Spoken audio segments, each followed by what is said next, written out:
Folks, Black Star Network is here. Hold no punches. I'm real revolutionary right now. Black power. Support this man, Black Media. He makes sure that our stories are told.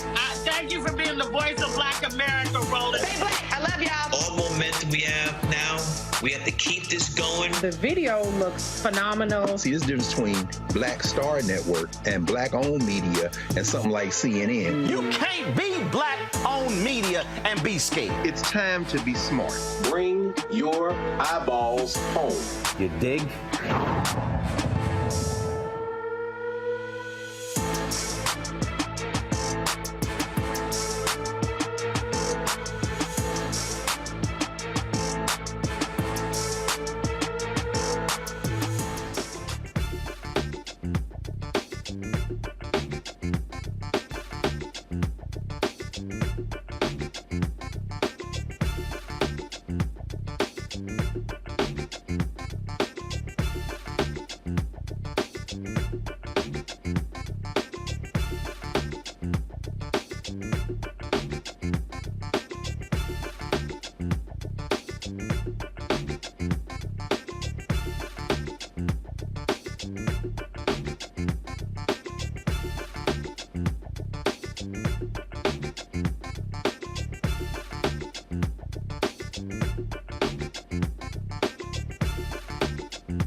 It's Friday, October 27, 2023. Coming up on Roland Martin Unfiltered, streaming live on the Black Star Network. Ooh, Kentucky's Republican Attorney General Daniel Cameron, who's running for governor, he is, mad, upset, angry, hot under the collar with Black Voters Matter because of a radio ad they dropped calling him Uncle Daniel Cameron.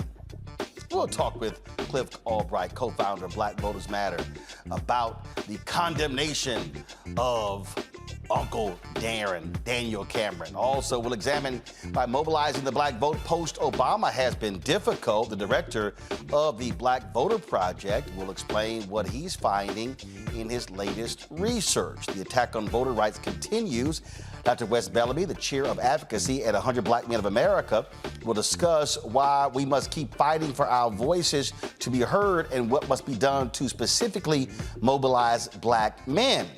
A Pennsylvania judge reinstates the murder charges against a former cop who shot a motorist in Philadelphia within seconds of arriving on the scene. That and more will break down. It is time to bring the funk on Roland Martin Unfiltered. Streaming live with the Black Star Network. Let's go. He's got it. Whatever the miss, he's on it. Whatever it is, he's got the scoop, the fact, the find. And when it breaks, he's right on time and it's rolling. Best believe he's knowing. Putting it down from sports to news to politics. With entertainment just for kicks, he's rolling.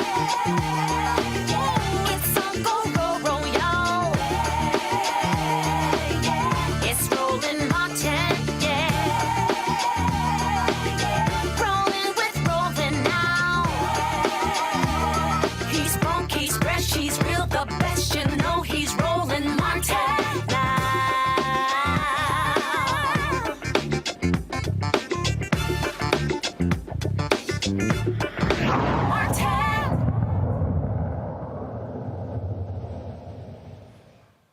Daniel Cameron, the Attorney General of Kentucky, who is the Republican gubernatorial candidate, is not happy at all with Black Voters Matter because of this radio ad. What's up, Kentucky? It's election time, and all skin folks ain't kin folk. Over the past few years, we've taken to the streets to demand racial justice, to demand health care, and the right to make decisions about our body. And now Uncle Daniel Cameron is threatening to take us backwards. The same man who refused to seek justice for Breonna Taylor now wants to run our whole state. We can't let that happen. We won't let that happen. On November 7th, vote Andy Beshear for governor. Paid for by Black Voters Matter Action PAC, which is responsible for the content of the... Lord. Well, Daniel dropped this tweet here. Go ahead and pull it up. For years, I've been called every racist name in the book for supporting President Trump and conservative values. Andy Beshear always looks the other way and remains silent even today. He upset, y'all. Joining me now from Atlanta is Cliff Albright, the co-founder of Black Voters Matter. They dropped that ad. First of all, they're calling y'all Soros back. That's always the phrase they use to try to tie anyone to George Soros, anything that he does. So, Cliff, why did y'all drop this ad and use that language against upset Daniel? Yeah, thanks for having me on, Roland. I mean, we dropped it very simply, right? Because it's the truth. You know, everything that we mentioned in the ad, he hasn't attacked the accuracy of the ad at all. Did you or did you not let go and refuse to charge the people, the police officers that killed Breonna Taylor? So you don't want to talk about the substance of the ad. He want to talk about the Uncle Daniel Cameron. And technically, we didn't call him Uncle Tom, right? That to do so actually would probably be more of an insult to the actual Uncle Tom, but that's a whole nother story. But, you know, the uncle could have been anything. It could have been Uncle Ruckus. It could have been Uncle, like, you know, we call Maxine, Congresswoman Maxine, auntie. Maybe we was using it affectionately. The fact of the matter is, as soon as he heard it, he heard Uncle Tom, right? You know what we say, Roland, hit dog will holler. He's hollering mighty loud. He saw himself in an Uncle Tom attack. But at the end of the day, what it's about is basically just reminding our folks that this is the same man who's been against our community, not even just in terms of the Breonna case, the Breonna Taylor case, right? Say her name, but everything else. Look at what he stands for. Look at his attacks against healthcare and trying to peel back the Medicaid expansion that took place in the state. That is a direct attack against the health of Black communities. Look at his attack, unsolicited attack against affirmative action, where after the Supreme Court had their affirmative action case, which dealt only with education, here comes Daniel signing a letter with a bunch of other attorney generals, basically warning companies that they need to end their affirmative action hiring policies. Ain't nobody asked him to send a letter. That wasn't even what the Supreme Court decided. He just went and took it upon himself to go out and pursue such a letter, which again directs our communities, attacks our jobs, attacks our wages, attacks our families. So it's not even just his stance on the Breonna Taylor case and police accountability. It's issue after issue after issue where he has shown himself to be just as much of a threat to the Black community as the staunchest white supremacist. You don't have to be white to pursue and reinforce white supremacist policies. As we said in the ad, all skin folk ain't kinfolk. And you laid out all of those particular issues. And when we talk about Breonna Taylor, first of all, the federal trial begins on Monday for one of the officers who was involved in that. It was Daniel Cameron who, I found nothing. But it's amazing how the feds found stuff and have already gotten guilty pleas, but he found nothing and did nothing. Right, and he hides around, you know, in every interview, anytime he's asked about it, he'll say, well, all I can do is uphold the law and follow the law, and, you know, my hands were tied, you know, there was nothing I can do. And we know that that's not true. We know that that is gaslighting to the highest degree. We know that there are all types of violations that could have been filed, just as the Department of Justice is currently doing so against those who killed Breonna, who murdered Breonna. He could have done that. Other attorney generals were able to do the same. Keith Ellison in Minnesota was able to do the same. I mean, so there have been others at the state level, at the county level, and at all levels have found it somehow within the law to enforce when police officers kill a Black person. To say that there was nothing he could do is basically, he's repeating Judge Taney's line from the Dred Scott case, where he's basically saying that a Black man or woman sitting in her own apartment, sleeping in her own apartment, has no rights which a white man or a white police officer is bound to respect. Again, when we have an attorney general and a candidate for governor that takes that kind of a position, that is a threat to our entire community. And we say it again, all skin folk ain't kinfolk. When we talk, and again, I think what you have here is you have Cameron not wanting to tick off police unions, wanting to kiss up to them, and that's what you're dealing with here. Exactly. I mean, he's cast his lot. Look, he decided a long time ago which team he was going to be on, and whether that's the side of the police unions or whether that's the side of Mitch McConnell. I mean, he takes some amount of pride, and Mitch McConnell takes some amount of pride in calling him like one of his proteges, right? And so, he's picked his side, and his side is very much the side of anti-blackness. His side is very much the side that's against our safety, that's against our health, that's against our economic well-being, that's against our education, that's against our maternal health. On all these issues, he's picked the wrong side. And I mean, look, and this is a perfect example of, we use the phrase, all skin folk ain't kinfolk. The reality is the white Democratic governor of Kentucky has made it clear he restored the voting rights of formerly incarcerated. He has been clear where he stands on Medicaid expansion, which impacts African Americans. He's made it clear where he stands on voting rights. Here's a perfect example of a white Democrat who, frankly, is aligned more with black voters than black Daniel Cameron, Republican. Exactly. And that's why we always say, you know it, Roland, we always say that, we're all about us, right? The back of our shirts say it's about us. We focus on our issues. It's not about glorifying any particular candidate, and nor is it about demonizing another candidate, even a candidate that we don't like or may disagree with, right? But it's about what are the issues that different candidates stand for. And at the end of the day, Andy Beshear is head and shoulders just in a different league when it comes to, his position on issues that are of concern to our community, whether it's restoration of voting rights or voting rights even more writ large, or whether it's police accountability, or whether it's health care or reproductive justice. On all these issues, issues that impact our community, there is a fundamental difference. And so any day, it's funny because people think that, people like to accuse us of, Roland, they say, oh, you only voted for Obama for 90-something% because he's black, and y'all are just all about race, and that's racist. And then when we come out an ad criticizing a black candidate, they say, oh, that's racist. Well, which one is it? Are we always guided by race and we'll vote for anybody black no matter what? Or is it that, in fact, that we are actually guided by the stances on our issues? And if Andy Beshear or any other white Democrat is going to be better on the issues than a black Republican on our issues, then we're always going to fall on the side of our issues at the end of the day. And that's what it boils down to. In black folks in Kentucky, it's abundantly clear that Daniel Cameron has not been on the right side of the issues that black folks care about. It's abundantly clear, and that's why we're doing what we're doing. Because you might have some folks that don't know that it's that clear, right? Maybe they don't know about all these issues. Maybe they know about the Breonna Taylor, but maybe they get confused when he gaslights us and he says, well, I did everything that I can do, right? Or maybe they don't know about his position on healthcare, or maybe they don't know about his anti-LGBT positions, or any of the other positions. He's got a thing on the Attorney General's website, Roland, not his campaign website, the Attorney General's website, that says that one of his top priorities, you go to the website right now, pull it up, one of his top priorities is to stop wokeness.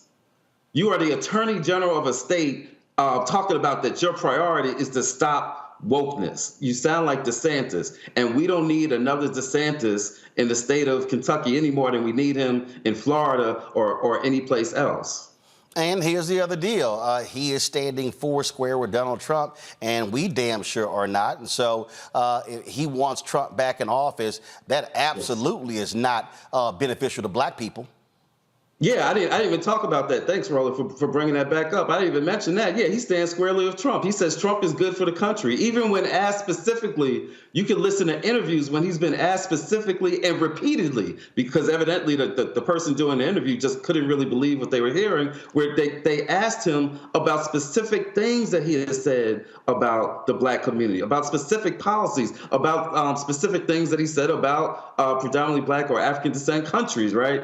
And every case, all Cameron would fall back on is, I believe he's best for us. I believe his values are best for us. Like, why he would use Donald Trump and values in the same sentence, I don't even understand that. And so at the end of the day, no, we don't need somebody who even now, knowing all that we know about not just his horrible policies as a twice impeached president, but knowing all we know about the insurrection, about the coup that he tried to do, even now, knowing all this, he still stands squarely with him. He is a threat not just to our community, he's a threat to this entire country. We cannot have him. It's bad enough that he's in the attorney general position. We definitely can't have him in the governor's mansion, not in any state.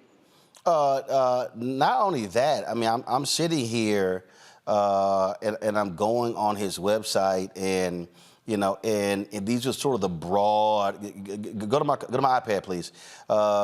He's got better schools. Come on, guys. Come on, let's go. Better schools, strong economy. And then look at them. Work requirements for welfare. First of all, we already have those things. Get income tax to zero. Well, then how are you going to pay for stuff in the state? Then he's got safe streets, and then that's it. Like that's it. That's all. So right. Safe streets, strong economy, better schools. That's y'all. That's all that's on the website. Ain't nothing else. That's right. That's kind of limiting. Right.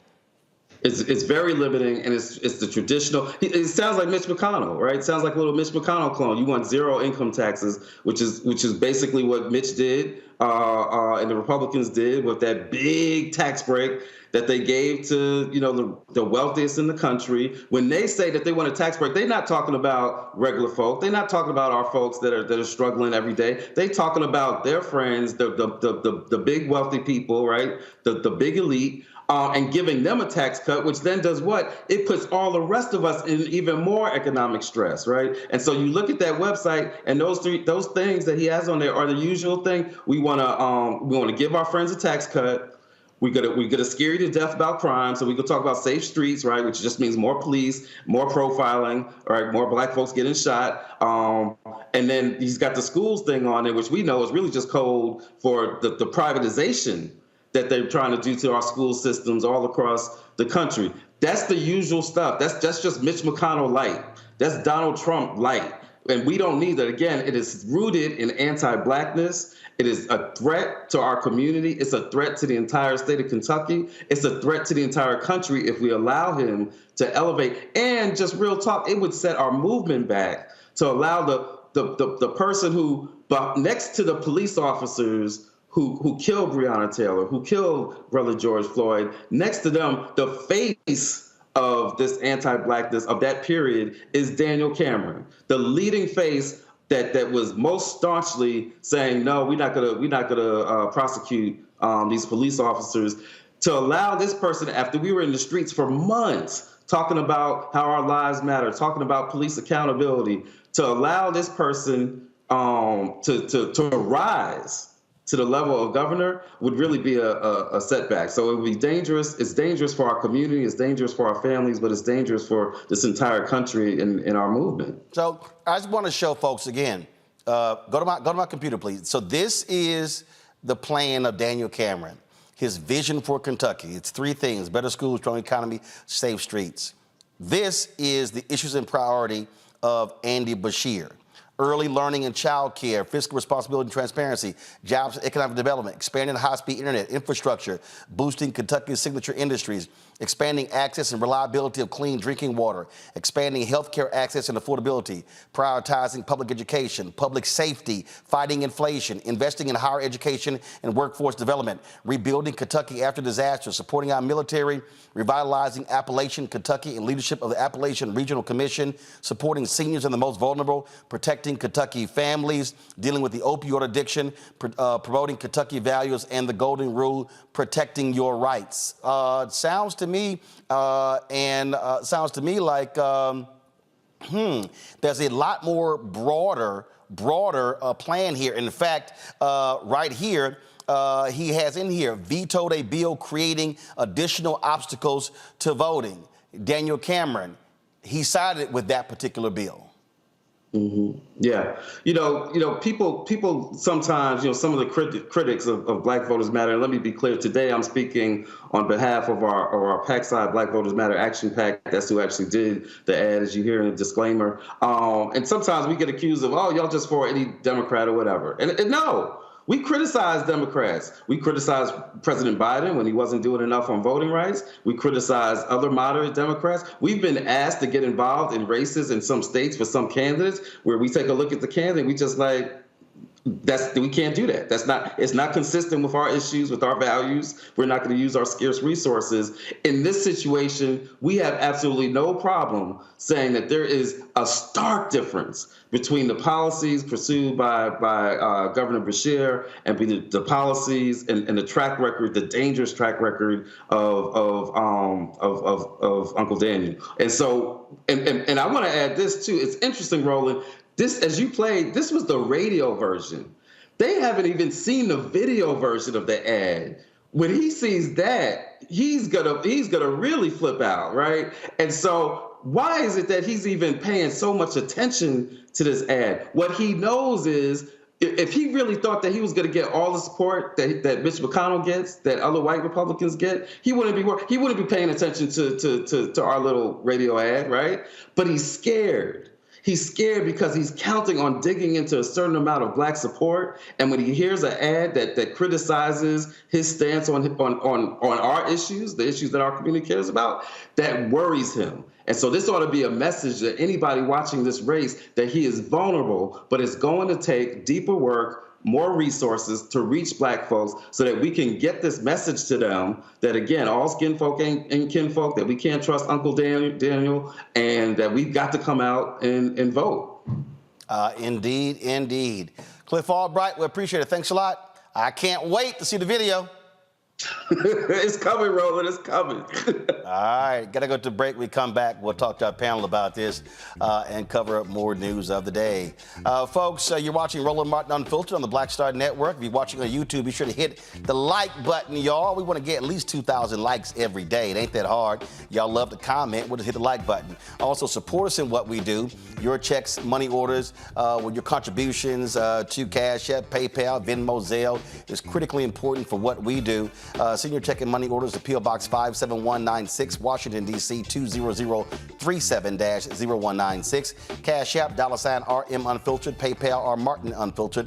Venmo is RM Unfiltered. Zelle, Roland at RolandSMartin.com. Roland at RolandMartinUnfiltered.com. And be sure, of course, to download the Black Star Network app, Apple phone, Android phone, Apple TV, Android TV, Roku, Amazon Fire TV, Xbox One, Samsung Smart TV. You can watch our 24-hour streaming channel, folks, on various platforms, including Plex TV, Amazon News, Amazon Freevee, and Amazon Prime Video. We'll be right back.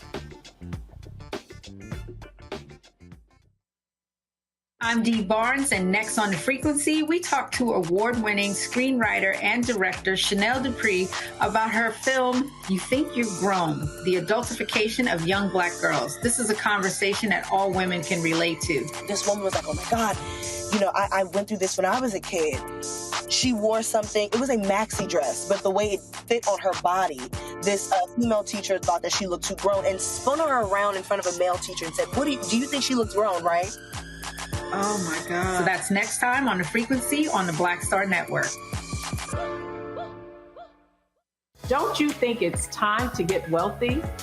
I'm Deborah Owens, America's Wealth Coach, and my new show on the Black Star Network focuses on the things your financial advisor or bank isn't telling you. So watch Get Wealthy on the Black Star Network.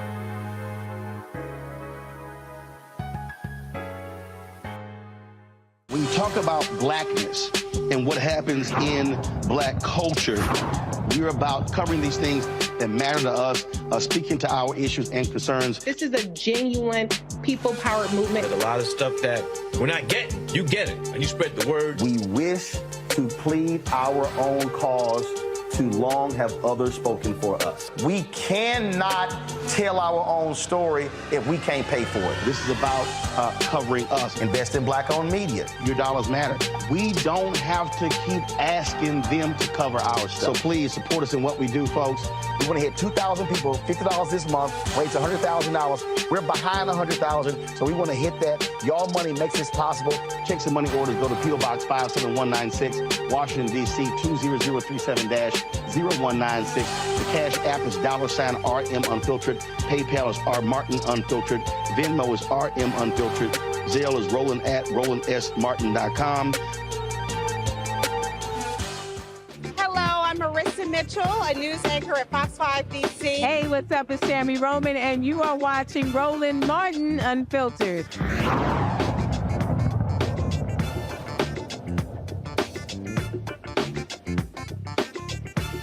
All right, folks, Michael Imhotep is the host of African History Network show out of Detroit. Also, Matt Manning, civil rights attorney out of Corpus Christi, Texas. Dr. Amakongo Dabinga, senior professorial lecturer, School of International Service, American University out of D.C. I'll start with you, Amakongo. Boy, Daniel Cameron, he is not happy at all. And it is great to see. And the way Cliff talked about it could have meant any Uncle Ruckus or just any that had me going. But he should be concerned because, when you meet people like Tamika Palmer, the mother of Breonna, and you see the activism, we are showing, and Cliff is showing, and all of the other groups on the ground are showing that we have not forgotten Kentucky. And people always have this mentality that when it comes to our type of activism and things that we do, that just give it some time, it's just going to blow over. We have shown that we're going hard in Kentucky. And as you've always said, Roland, on this show, you got to support organizations on the ground. I didn't hear any mention in your entire conversation about anything that the DNC was doing or partnerships with the DNC. Taking it right to the people is where we need to be devoting our resources. And Cameron should be concerned because he is still identifying of somebody who is a criminal, who is charged, and how many different trials. He wants to ride with him and go down with him. Well, what is Trump really going to do for him at this point? Now, I can understand if you want to enjoy the support of a Mitch McConnell down there in Kentucky, but to continually tie yourself to a man who's multiply indicted and facing all of these different charges, it's a losing battle. But also what we are doing on the ground is going to be more important than anything they can do, because I really feel like Kentucky, especially with Beshear running for re-election, he's not some random candidate, and looking at that website and just showing a difference in policies, it puts us in really solid footing. And so I'm optimistic, but I'm optimistic because of what people like Cliff and all of the other organizations are doing, more so than I am in what the DNC or Biden are doing to help us get Beshear reelected. I mean, Michael, Cliff is correct. They didn't actually say in the promo he was an Uncle Tom. They just simply said Uncle Daniel. Right. Yeah, it's a number of things here. No, they didn't say Uncle Tom, and Uncle Tom would be the incorrect word. That was actually Josiah Henson, who was a freedom fighter for black people. Sambo would be the correct term for Daniel Cameron if they wanted to use that term, but they decided not to. I listened to the ad. The ad is not racist at all. What this is a hit dog that's hollering, who's trying to deflect from his record and doesn't want to stand on his record, doesn't want to have to defend his record. So then he wants to call a black organization racist against him, but he continues to push policies that are in opposition to African Americans. Now, for the sake of accuracy, I don't support Daniel Cameron, don't support the majority of his policies, but I'm on his website right now, and I saw you talk about the better schools, strong economy, safe streets. You have to scroll down below that, and right before the video, he has a link. Click here to read Cameron's catch-up plan. So this is a 5-page catch-up plan, and then if you scroll down below the video, he has 2 more links that go to PDFs that explain his policies. Okay, now I don't agree with his policies, but just for the sake of accuracy, scroll down below those 3 bullet points. And then the other thing is, and now I've been on his website, looking at his website. The other thing, and I don't know how deep you want to get into this, Roland, but he has his wife on the website as well. And it says, meet Mackenzie. And then it talks about moms for Daniel Cameron, things like this as well. And, it's obvious he's married to a white woman too. Okay, so once again, Now she's on the website. They're talking about Meet McKinsey. They're talking about Moms from McKinsey, things like this. So when you have anti-Black behavior and an anti-Black mentality, and you support policies that are against African Americans, that can spread to numerous aspects of your life. And we unfortunately see this manifest here. Hopefully he's defeated. First, again, I don't give a damn who he's married to. I don't give a damn who he's married to. That's irrelevant to me. What I'm looking at is, and yeah, you could talk about clicking even further, but the reality is, I did click, and he only got three issues on here. That's all he's got. Okay, you can go down below. I clicked through it, and the bottom line. To explain it. Yeah, he still got 3. Okay, in education, he got sub-points under education, but that's it. At the end of the day, what he's doing, Matt, is a typical Republican bumper sticker campaign. And that's what it boils down to. And so I keep the focus on him, not his wife. That's irrelevant to me. I'm looking at where he stands on issues that Black people care about. And the reality is, on the issues, Andy Beshear is better on the issues that Black folks care about than Daniel Cameron. Absolutely. And the problem here is the same kind of cognitive dissonance that we see all the time, where particularly Black conservatives try to play it both ways, right? Meaning they try to say, I'm Black, so when it comes to us and it's advantageous for me to be Black and play this Black role, I try to have whatever proximity to Blackness I can. But the rest of the time, I want you to recognize me as the one that got away from the plantation. We hear that kind of rhetoric all the time, where Black conservatives are trying to make it exceedingly clear that they're not a part of whatever they believe are Black issues or issues that are seen to be not, consonant with the conservative ideal. And that's exactly what Daniel Cameron has done. And I like that this ad has been advanced the way that it has, because a lot of times, like Cliff said, I think masterfully, Black people get accused of being monolithic, right? Accused of not being discerning in choosing their political representatives and looking at the actual issues rather than looking at the person's skin. And this is a good example of saying you are not actually with us. No matter how you might try to do the song and dance where you think it helps you to be aligned with us, you choose against us all the time. And that's inherent in his policies. So I think that comparison of the policies is important. And I think that, it is not only a bumper sticker campaign, but even the idea of, quote, trying to stop wokeness. One of the problems I see with Cameron and a lot of other politicians is that they're really involved in things that should have no bearing on what their job is. If you're the attorney general or potentially the governor, there are certain spheres of influence you should have that don't necessarily concern certain social issues. But where you do have the influence, i.e. you're the attorney general, and you can't find the evidence in your investigation that other law enforcement agencies have, then we have to ask why. And that's because you're acting in conformity with the ideology that is getting you where you want to go. And the reality with Black conservatives is they very often play that tokenism role, and where it's helpful to them, they play it up. So you can't be surprised that on the back end, we call you out for you not being who you claim to be. And that's one of us, because we see how you act. And that is demonstrative of who you truly are. Yep. It's what you do is not what you say. That's what it boils down to. All right, hold tight 1 second.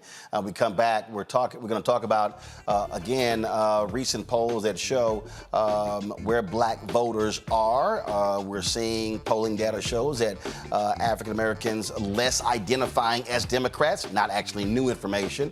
That's been the case really the last several election cycles.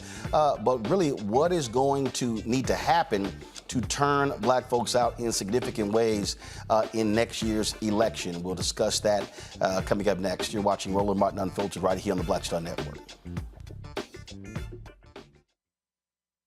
Next on the Black Table with me, Craig Carr. Immigrants lured off Texas streets and shipped to places like Martha's Vineyard and Washington, D.C. Believe it or not, we've seen it all before. You people in the North, you're so sympathetic to Black people, you take them. 60 years ago, they called it the reverse freedom rides. Back then, Southern governors shipped Black people north with the false promise of jobs and a better life. It's a part of a well-known playbook being brought back to life. So what's next?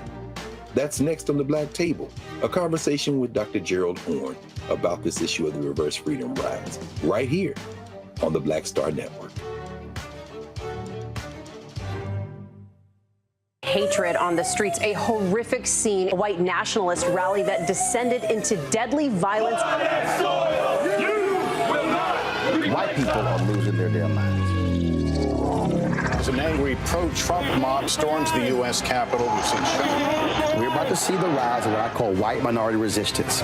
We have seen white folks in this country who simply cannot tolerate black folks voting. I think what we're seeing is the inevitable result of violent denial. This is part of American history. Every time that people of color have made progress, whether real or symbolic, there has been what Carol Anderson at Emory University calls white rage as a backlash. This is the rise of the Proud Boys and the Boogaloo Boys. America, there's going to be more of this. Here's all the Proud Boys, guys. This country is getting increasingly racist in its behaviors and its attitudes because of the fear of white people. The fear that they're taking our jobs, they're taking our resources, they're taking our women. This is white fear.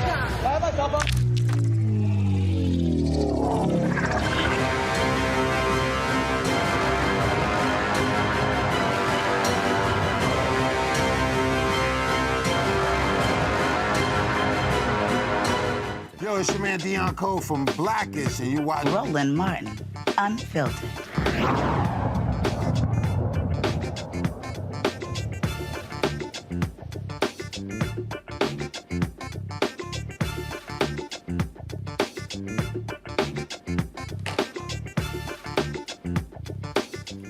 All right, folks, the recent Louisiana primary shows black folks are simply not showing up at the polls like they did when Barack Obama ran for president in 2008. That's no shock. The reality is many people expected that. But if you look at 2010, 12, 14, 16, 18, 20, 2022, you've seen that number go down. My next guest has been researching why mobilizing black voter post-Obama has been so difficult. Joining me from Sacramento, California is Christopher Tyler, the director of the Black Voter Project and co-founder of Black Insights Research.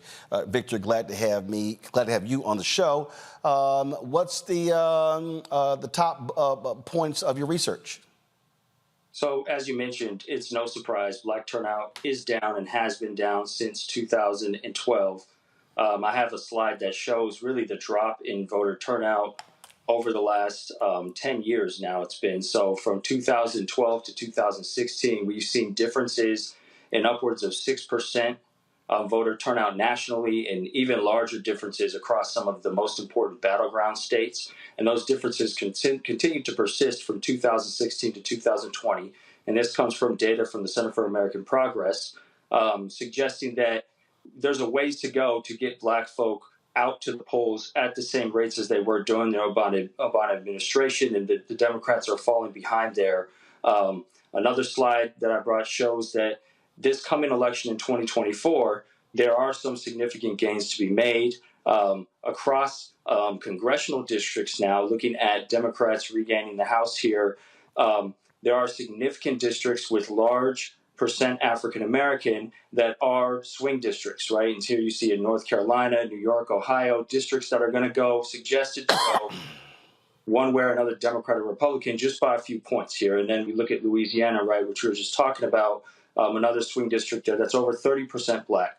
So there's a lot that can be done, but the Democrats really aren't doing what needs to be done or haven't in the last decade or so. The research that I've conducted is looking at ways to get Democrats out to the polls, one of which being to really identify the threats to democracy, the threats to racial progress. In this case, it's going to be Donald Trump. It's going to be the MAGA Republicans. It might even be some of these institutions that have now seemed to turn against racial progress in the black community, specifically the Supreme Court, possibly even police, institutions of law enforcement. And my research suggests that identifying these institutions as a threat to the community is one of the most significant ways to get black folks to care about politics, to feel it's important to turn out to politics, and to get out there and vote. So again, if you begin to unpack this here, and I'm going to throw this out, and this is obviously going to tick off some of our people, but they'll get the hell over it. And I've been saying this for a very long time here.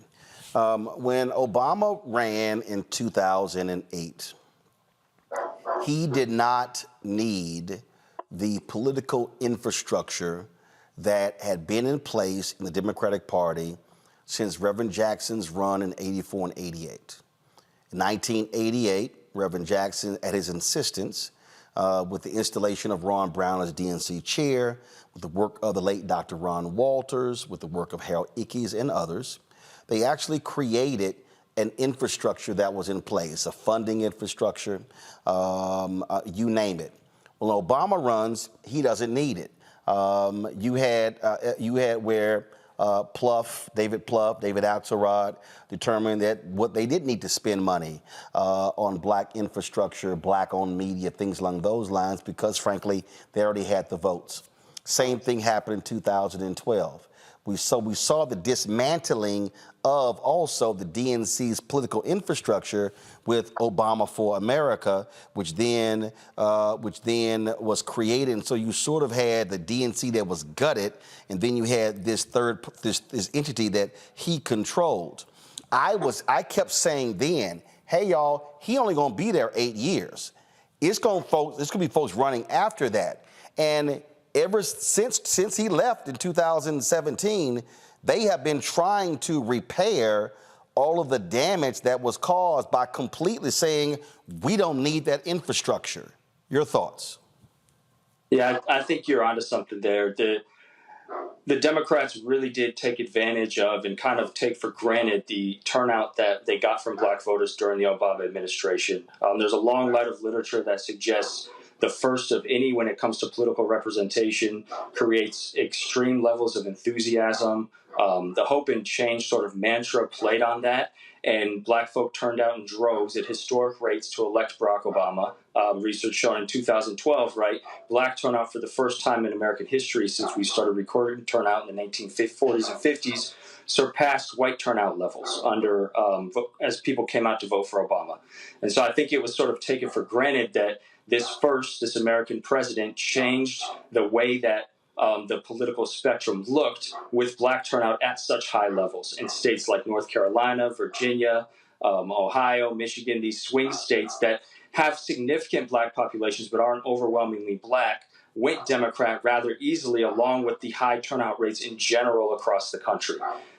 We fast forward to 2016, 2020, this excitement, especially among the black community, had tapered off and fallen off. And the Democrats were no longer sort of riding this wave of historic black turnout, but as you mentioned, had not yet decided to reinvest and reinvigorate their Democratic machine in ways that were needed, right? And we see statewide levels such as Abrams' campaign working to do this in places such as Georgia, but on a national scale and in as many battleground states as are needed to maintain the Obama coalition from 2008 and 2012 was nowhere to be found.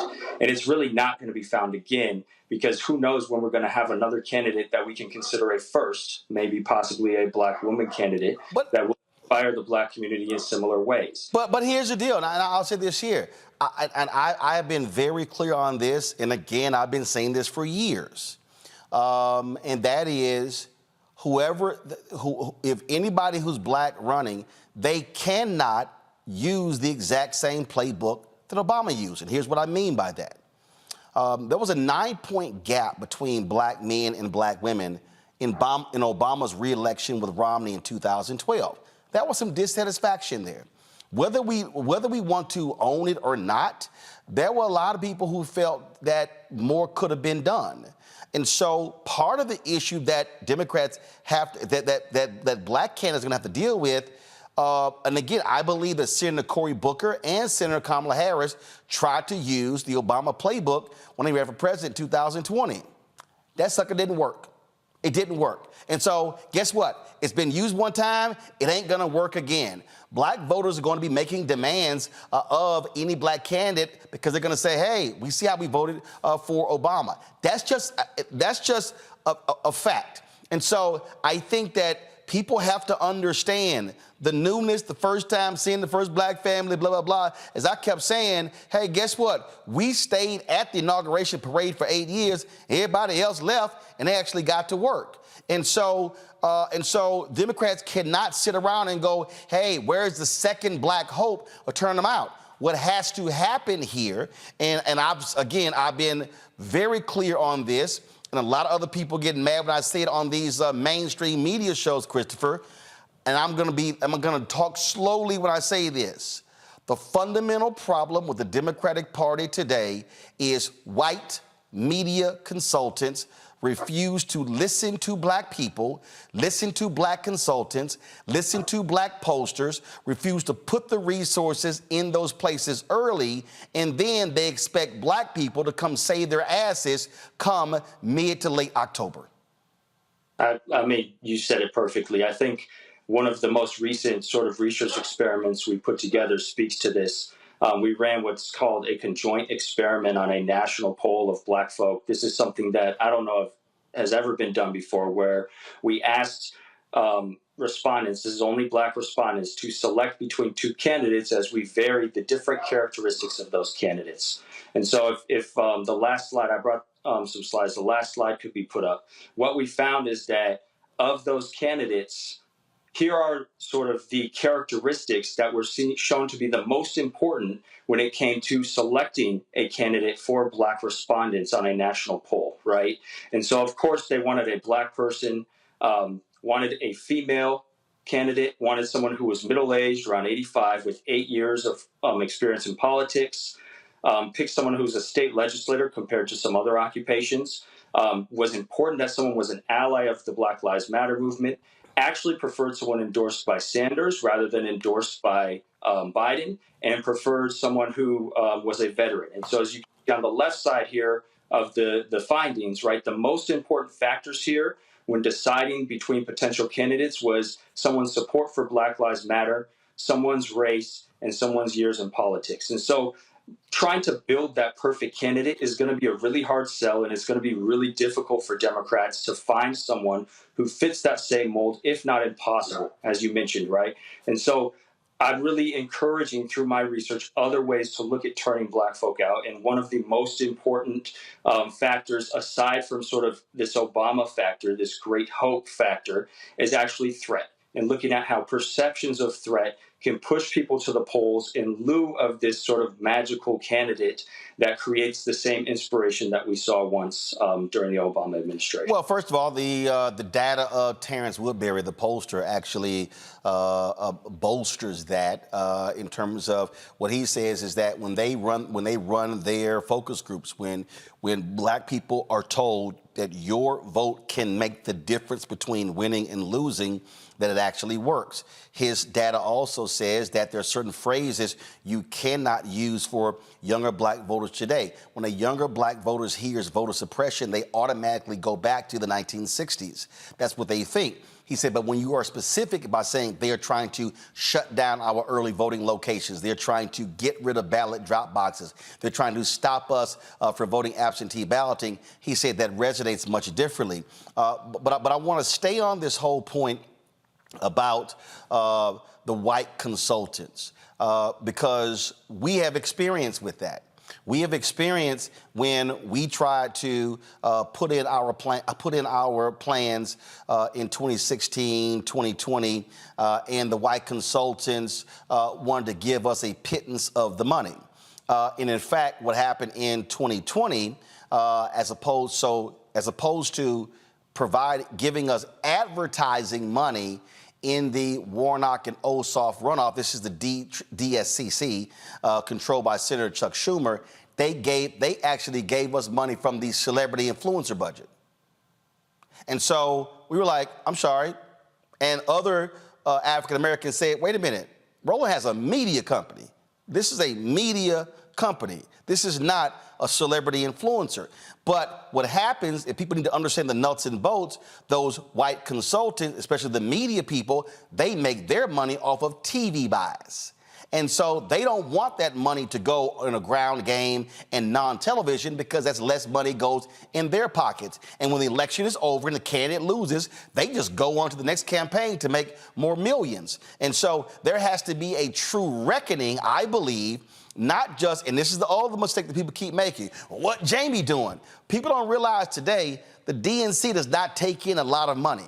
The reality today with super PACs and things along those lines, DSC is taking in less money. So he's not controlling this apparatus. We're talking about the Democratic National Committee, the Democratic Governors Association, the Democratic Congressional Campaign Committee, the Democratic Senatorial Campaign Committee. We're talking about American Priorities, all of those PACs. We're talking Emily's List. We're talking the environmental lobby. We're talking all of these groups where the billions are being spent. The fact of the matter is, very few of them, including the pro-choice folks, a lot of them are not making black folks a primary priority and putting the resources behind it. They're paying lip service, and that's why you see the turnout that you're seeing.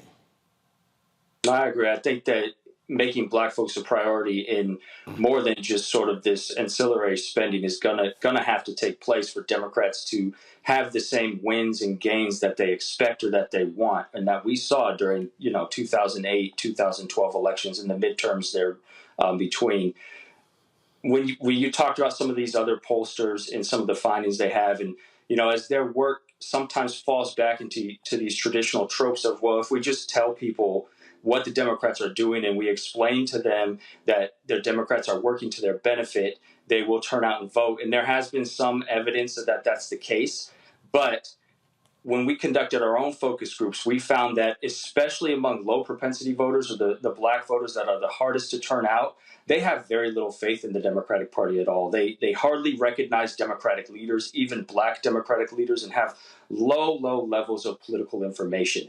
But the one topic that resonates the most with them is the Republicans, is Trump, is MAGA, is the threat that the GOP has. This is what got them out of their chairs, got them talking, got them interested in politics again. And so, from my own research and from the research that I've done with my firms and with my polling project, we're really pushing away from sort of these traditional, well, we just have to sell people on the Democratic Party right now, especially for black folk. That's not shown to be productive. No. We have to push people towards, okay, if you don't vote, if you don't turn out and vote and specifically vote for Democrats, the outcome that Republicans are going to put in place, something that we're kind of seeing in Louisiana after the recent election there, is going to be far worse than you ever imagined.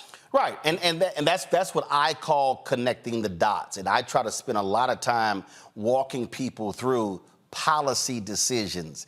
This is what the policies are going to look like if a Republican House is in charge, a Senate, or in the Oval Office compared to when there's a Democrat. And again, I tell people, I don't fall in love with candidates. I fall in love with policies. And I'm looking at what is the policy outcome. And also, I can't look at a singular policy. Look, there are some people out there, they only vote based upon the issue of abortion, whether you're anti-abortion, whether you are pro-choice. Not me. I got to look at a multitude of issues because in terms of how I examine. I'm going to go to a break. We're going to come back and pick up on this because there's something else that I want to get at that people need to understand when we start talking about people who self-identify, because that's part of the conversation as well. There are a lot of black people, especially younger black people, 50 and under, really, especially 45 and under, who are not self-identifying as Democrat. And so what must Democrats do? They got to change how they target black voters, and that one size fit all, that sucker don't work anymore. So we'll discuss that next right here on Roland Martin Unfiltered on the Black Star Network. Hi, I'm Dr. Jackie Hood Martin, and I have a question for you. Ever feel as if your life is teetering and the weight and pressure of the world is consistently on your shoulders? Well, let me tell you, living a balanced life isn't easy. Join me each Tuesday on Black Star Network for a Balanced Life with Dr. Jackie. We'll laugh together, cry together, pull ourselves together, and cheer each other on. So join me for new shows each Tuesday on Black Star Network, A Balanced Life with Dr. Jackie.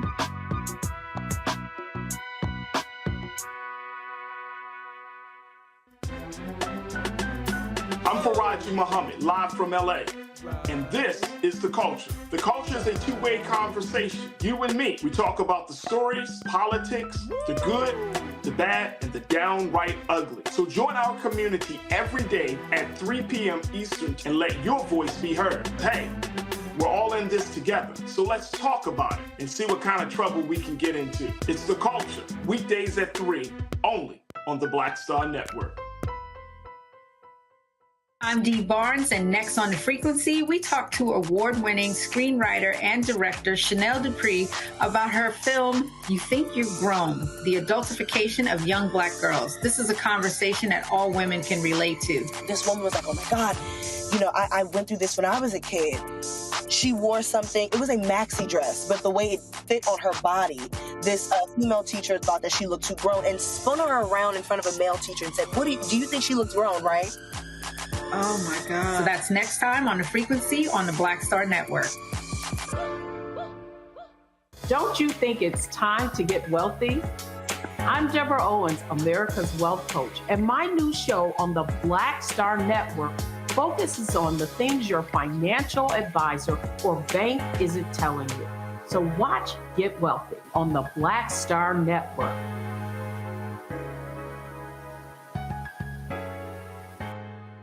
Hello, I'm Paula J. Parker. Truly proud on the Proud Family, Louder and Prouder on Disney+. And you're watching Roland Martin, Unfiltered.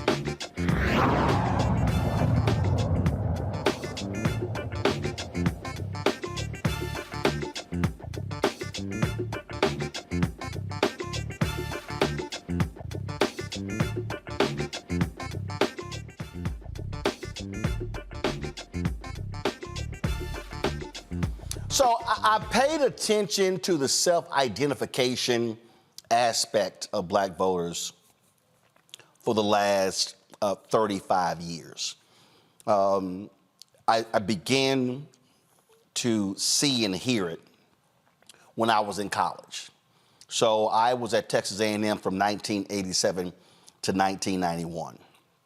And there, through the conversations I was having with classmates, I was hearing how they were not self-identifying as Democrats, like our parents. And so that doesn't mean that they weren't voting Democrat or heavily leaning Democrat.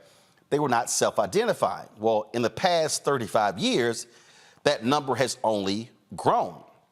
I saw some data yesterday in North Carolina. An increasing number of African Americans are now calling themselves independent as opposed to checking off Democrat. Christopher, the reason that is important is because when you start now examining demographics, meaning age groups, and you now start examining where a Black voter is in 2023 compared to a Black voter in 1983, the strategy has to change. What I mean by that is there has to be more micro-targeting. When Andrew Gillum, when he lost in Florida, governor, he lost by 30,000 votes. Exit polling data showed that 18% of Black women had voted for Ron DeSantis. Some people say, well, that was unreliable, the exit poll data, but here's what we knew. A lot of those Black women were voting based upon the opportunity scholarships that were in Florida for their children to go to different schools, in charter schools, school choice. That was an issue. We see that there are African Americans who are very much about, we ran to a woman in Georgia in 2022 when Warnock was in a runoff. And she said, listen, I'm a woman and the issue of Roe v. Wade is important. She said, but I ain't having no kids. She said, but I own a business. And so taxes is more important to me than Roe v. Wade. And so this was a Black woman. And so I think a part of this deal also is that these white Democratic strategists are going to have to wake up and realize that one size fit all don't work anymore. You're going to have apps micro-targeting to Black voters in a way that historically they've never had to do. No, Roland, you're absolutely right. The conversations we've had about our research with Democratic campaigns and organizations boils down to the fact that in order to make this type of campaign strategy work, it's not going to be a one-glove-fits-all, and it's going to have to be targeted based on census tracts, based on neighborhoods, and you're going to have to put money into advertising that you traditionally wouldn't do or that these campaigns might not have been planning to do from the beginning. And in doing so, that's how you're going to get black voters to turn out at the numbers that we saw in 2008 and 2012. And that's really the only way to do it, because a lot of these campaigns are also worried that as they continue to push possibly some of these messages towards black voters, they're going to turn off other parts of the constituency.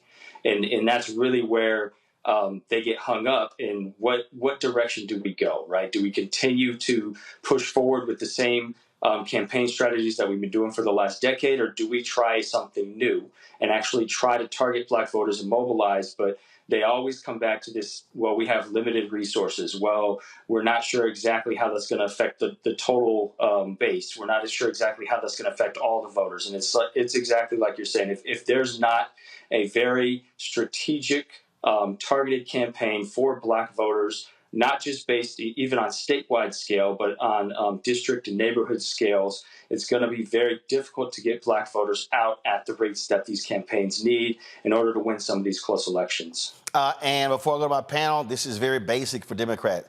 Okay, all those consultants could say whatever the hell they want to say. That's all cute. Here's what we know, and these are facts. The number one ranked group who vote Democrat are black women. The number two group, black men. That's 1 and 2. Now, in their minds, oh, well, we're going to get their votes. You might get the vote based upon percentage. The problem that we're talking about is turnout, the intensity of the vote. And what I have been saying on this show is that if black people turn out at 65, 70, and 75% of our capacity, we can sweep elections, but that ain't gonna happen if you do not have folks who are targeting them and putting the dollars behind them. Question for my panels. Matt Manning, you're first. Yeah, so the question I had for you was particularly about political trust and alienation. I know one of the things that you've looked at in your data is that issue, is political trust. And that to me seems to be the seminal issue here, no matter how people identify as Republicans or Democrats. And so my question to you is really twofold. One, how do you compile that data in terms of, determining how trusting people are into the system or not? And secondly, what is your suggestion in terms of messaging, particularly for Democrats, on how people can have a greater trust, black people have a greater trust in the system and therefore a greater buy-in, particularly when it comes to things like nonpartisan races? Because a lot of times on the local level, your local city council person doesn't even declare a party, right? And they're the one who has the most immediate effect on your life in terms of filling the pothole at the end of the street. So how do y'all address the political trust and alienation issue in your data? That's a great question. We've been looking at trust and alienation for probably about 10 years now, because we consider it also something essential to understanding black politics. When it comes to trust, we really break it down into what's called specific and diffuse trust, where specific trust is trust in sort of the temporary political figures, political symbols, what's going on in politics at that moment, where diffuse trust is really this broader trust in systems and in institutions. And for black, over time, we've shown we know that diffuse trust is always relatively low compared to other groups, just because of the history of discrimination and oppression that black folk have lived through. And so it's always been a struggle to get that level of diffuse trust up. However, our research and other research suggests that trust can be built, specific and diffuse trust, through representation that looks like the community and through substantive policy gains. However, it's going to be very difficult to get that type of representation and to achieve policy gains for the black community with turnout not at historic rates, at these levels that we're talking about, right? And so that's why we continue to push forward. Well, if long-term we really want to build trust, we have to understand that there needs to be a very committed campaign to turning out black voters that's looking at new and unique strategies to do so, especially after the Obama era, because the only way that we're going to regain this trust in the system and sort of rebuild allegiance to a system that many black folks see as oppositional is by showing them that they can win races, they can be represented by people that they believe in, that they look like, and those people can then turn around and pass policy, create legislation that substantively benefits them in the long haul. And so, that's kind of our short and long when it comes to trust and alienation. But we absolutely agree this is a central issue to black politics and something that we've been researching for a while. Michael. Hey, Dr. Chris, thanks for coming on today. I've been to your website. You have a lot of good information there. We just spoke with Cliff Albright from Black Voters Matter. A couple of weeks ago, we had Omari Hosang on from Black Voters Matter in Louisiana. How can we create and increase a Black political infrastructure that can message to African Americans, educate us politically, educate us on the issues, the policies, and help turn out the African American vote? I do agree that the Democratic Party has to do a better job of messaging, but at the same time, I think this is about self-preservation for African Americans, and I think we have to take more control of our own destiny, and I don't think we can rely on the Democratic Party. We can use them as a tool, but can't look at them as a savior. How can we create a greater Black political infrastructure? I think that's a great question, and something that clearly we've been struggling with for decades now, how to create some sort of infrastructure that's self-sufficient and that doesn't rely on the Democratic Party or any party, therefore, to win elections or to pass legislation. To me, the first step is education, and to really civic education and an understanding of politics and the importance of politics in people's lives. From our focus groups, from our research, we found that most people see politics as a periphery issue, and that there's things such as paying rent, getting to work, getting their kids to school, dealing with healthcare issues, right, that they don't necessarily see as inherently political, but more as everyday survival issues that take up most of their attention. And so in order to move towards a system of infrastructure within the Black community where we have sort of community level support, individual level support that doesn't rely upon these political parties, we have to continue to find ways to educate people and to push people into a politicization that in which they believe that politics is just an essential part of the house that they're dealing with. We kind of have unique tools that have come about in the last 5 or 10 years, right? We have social media now and ways to telecommunicate with people that we've never had before. And so I think we need to continue to experiment with these and find creative ways to use the limited funding that many of our community organizations have to reach as many people as possible and sort of inform them of the importance of politics and building networks and building channels and organizations that bring people together with an understanding that politics needs to something that they consider as an important element of their everyday life, and it's intertwined with everything they do. But again, this is not like I'm trying to be careful here and not talk about it as something simple, right? That we should have done already. It's a very, very difficult hill to climb, and it's probably going to take a sort of nationwide organization to do it. And we've seen a little bit of that, right, in the wake of Trayvon Martin and some of the police killings over the last decade, the way that social media and the internet and some of these new technologies can be used to mobilize people, but there's still a gap between getting the information to people and actually building that infrastructure, right? Infrastructure similar to what we see maybe in a civil rights movement, right, where it was necessary to go door to door and to talk to people. And so we kind of have to rely upon some of these old tactics of bringing people together, along with possibly using some of the new technology we have. But again, it's a really great question and another tough answer, right? None of these are easy questions. Well, before I go to Omakongo, I'm going to speak to that, and this is what is going to have to take. It is, and again, let me be very clear. We're going to have to sit here, and we're going to go back to the other shot. We're going to sit here and be very clear. We have to actually put a number to it and get Black folks to understand that this shit ain't free. Let me say it. Let me say this again for all the folk who are watching, listening. The shit ain't free. The work ain't free. And so the work that Christopher's doing, the work that Cliff Albright and Black Voters Matter and Latasha Brown, the work that Georgia Stand Up, all these different groups, the work that this stuff ain't free. And so it's a lot of people who spend their time out there talking about we need this and we need that and we need this and we should be doing that and we should be doing this here. And I'm sure Christopher, he hears all this sort of stuff. And then you're sitting there going, okay, but are you putting your money where your mouth is? And so that is what it takes. I have said to folks on this show, hey, stop sending money to candidates and the parties and sending to third-party groups, because you know the money's going to get on the ground what is actually needed. Because I'm going to say it again, and this is the problem. And we're going to talk about it in our next segment. Christopher, you know this here. These white consultants, they want to dump everything on television. Bring up Christopher, y'all. Come on, please.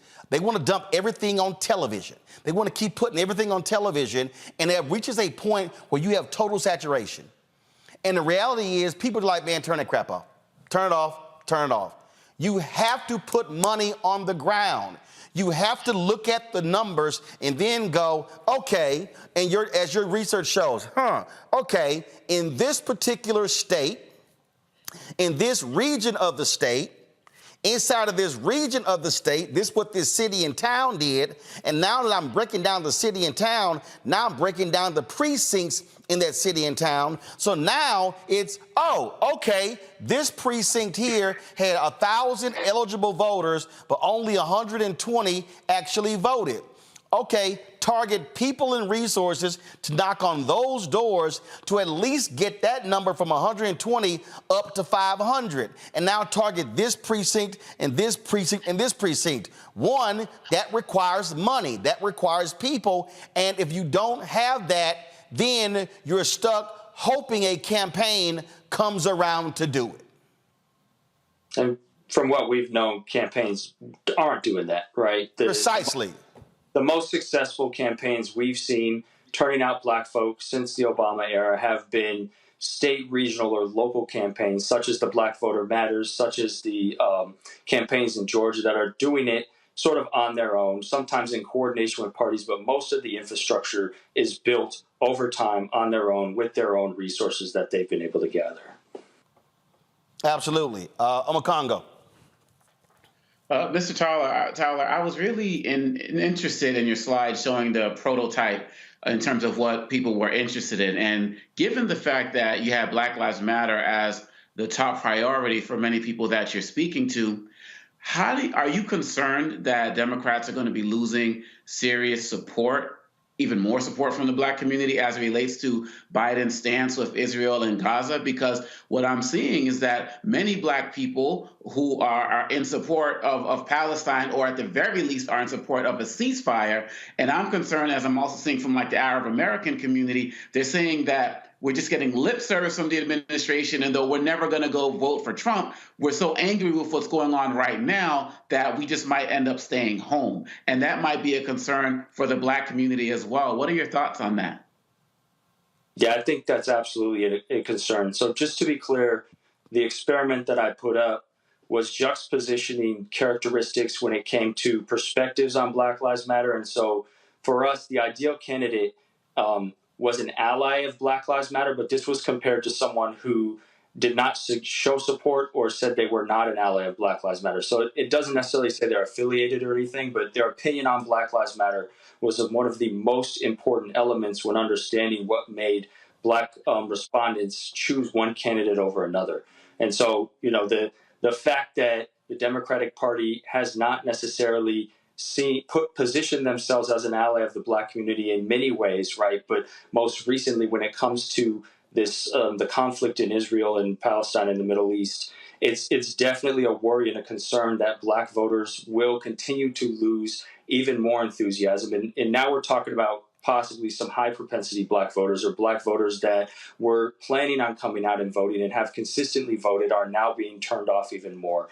And there's absolutely a reason to believe that, you know, from our focus groups, Black voters and low and high propensity Black voters were already disillusioned with Democrats. They already didn't really see much in terms of policy returns from the party. They didn't recognize any individual changes in their lives since Biden had won in 2020.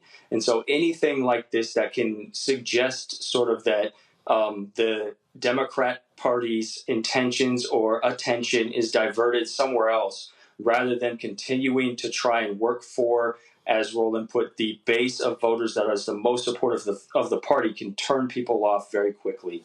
And so, you know, you can see how conflict unfolds over the next year, possibly over the next few months. But there's absolutely the potential here for Black people in America to view Biden's sort of support of Israel as something negative for the Black community and something sort of prioritizing international affairs over what could be done for Black folk at home. Christopher Towler, we surely appreciate it. Thank you so very much. Thank you. Folks, hold tight 1 second. What is going to be done when it comes to reaching Black male voters? We'll discuss that next, right here on Roland Martin Unfiltered on the Black Star Network. Hi, I'm Dr. Jackie Hood Martin, and I have a question for you. Ever feel as if your life is teetering and the weight and pressure of the world is consistently on your shoulders? Well, let me tell you, living a balanced life isn't easy. Join me each Tuesday on Black Star Network for A Balanced Life with Dr. Jackie.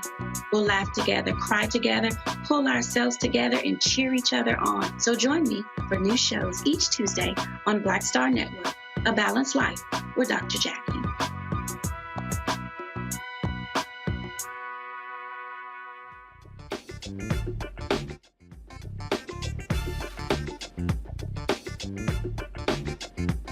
All right, folks. We try to kill that music, guys. Kill the music. Thank you. All right. Curl Prep Natural Hair Solutions. It's an amazing organic product, folks. Two-step curl defining system for women, men, and children. Now, look at this video here, and you can be the judge. Folks are lining up to see the product in action at various hair shows, and when they take a seat to try it, they don't believe it's actually their hair. Now, you can buy the product at curlprep.com. Again, it's curlprep, curlprep.com. It works on all types of hair. Use the code ROLAND, lowercase letters, of course, to get a 20% discount. It's just simply 2 steps. They have sweet butter and sweet defining gel, both at curlprep.com. And of course, parents, you can remove the ouch. Y'all know what that's all about. You will love the system because you can comb the product through your child's hair with your fingers.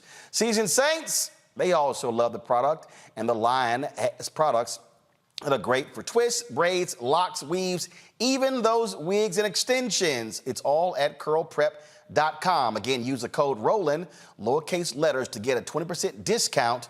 You won't believe it's your hair.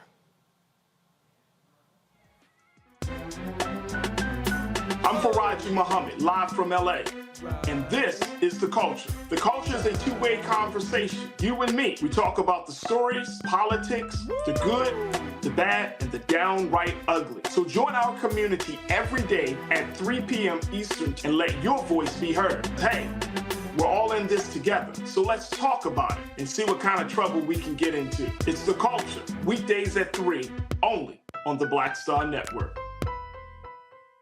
Me, Sherry Shepard, and you know what you're watching, Roland Martin Unfiltered. When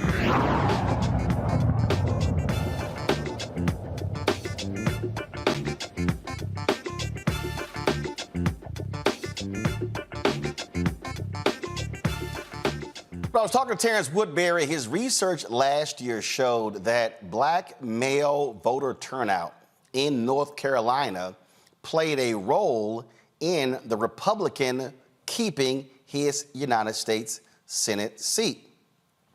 Yeah, that's the actual data. So part of the thing when you hear people talk about, oh, what's happening with Black male voters, is you have to understand this is not a national issue, but it also depends on critical states. We also heard the myth that Black men were not voting for Stacey Abrams. Well, after the election, the data was parsed, and that simply wasn't true. That was a fallacy that was being promoted, but it wasn't factual.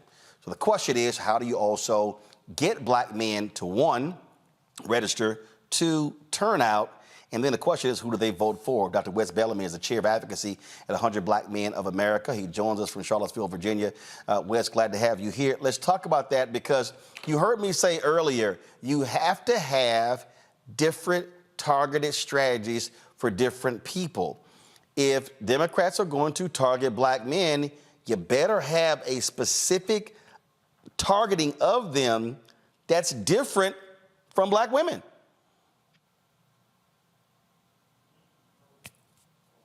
Wes. All right. Okay, Wes, I think your video froze there. We got your back. Go ahead. There we go. So, one, thanks so much for having me, good brother Roland. You are one of my favorite. Actually, tell Layla to stop calling, please. There you go. I think we unfroze. Go right ahead. Start again. I was saying thank you so much for having me, good brother. You're one of my favorite alphas, and that's where the compliments are going to end. But in all seriousness, I appreciate you having us on today. So you're absolutely right. Specifically, when you look at the 100 Black Men of America, some of the initiatives in which we're pushing, we're unveiling our Real Men Vote 2.0 campaign, in which across our 107 chapters across the country, we are looking to register every single brother that is in the 100 Black Men of America to vote. That's over 10,000 members who we are incentivizing them to be registered to vote, but then also we're kicking off a 30-city tour, if you will, town halls, talking about the importance of brothers getting out the vote and then being educated on the issues within their localities in terms of who they should be voting for and what they should be looking for when it comes to casting their ballot. One of the things that I think that we often see is, one, just be candid, politicians and elected officials, as a former elected official, people take the Black male vote for granted. They'll only come around when election season is happening. We only see them have conversations about our issues with barbershop talks or come and talk with us brothers. And those initiatives, those ways of going and reaching brothers, they may fit for a certain segment, but they don't fit for everyone. So I agree with you. There has to be a multi-tiered and multifaceted approach, and that's what we're looking to unveil with the 100 Black Men. I also see organizations like the Black Voters Project and others looking at different strategies, also addressing and attacking the Black male vote. And I'm looking forward to not only collaborating with other entities, but us creating real, not only digital strategies, but strategies to fit a multitude of different brothers to engage us in the electoral process. Somebody asked me, they were asking me about this, and it was a very interesting conversation because I had to lay some things out that they didn't want to necessarily deal with. Mm-hmm. And this is what I said. And I said, let me be perfectly clear.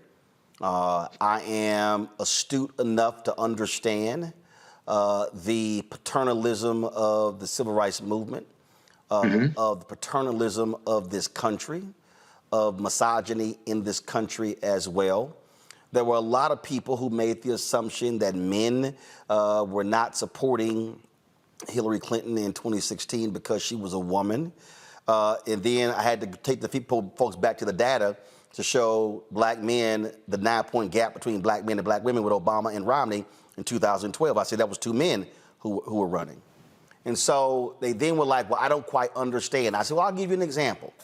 When Doug Jones won the special election in Alabama, every story, the entire storyline, Black women elect Doug Jones. And it was at 96%. But 92% of Black men supported Doug Jones. And what I have heard from a lot of Black men is that all they've heard is Black girl magic, Black girl magic, Black girl magic, Black girl magic, as if Black men are also not voting. Now, are Black women voting at a high rate? Yes. But that refrain is a turnoff to some Black men who feel as if they are deemed irrelevant. Your thoughts? No, I would agree with you wholeheartedly, but I also would encourage our brothers to understand that we can't have our feelings hurt so easily when it comes to who's quote unquote getting the credit for saving the democracy. We have to do what we have to do regardless of who's being lauded for your voting here or the higher percentage turnout. But I also would encourage Democratic pundits, Democratic analysts and so forth to put more resources into ensuring that Black males, one, are not only registered to vote, but also that they feel appreciated in their vote. So, I mean, 2 things can be true.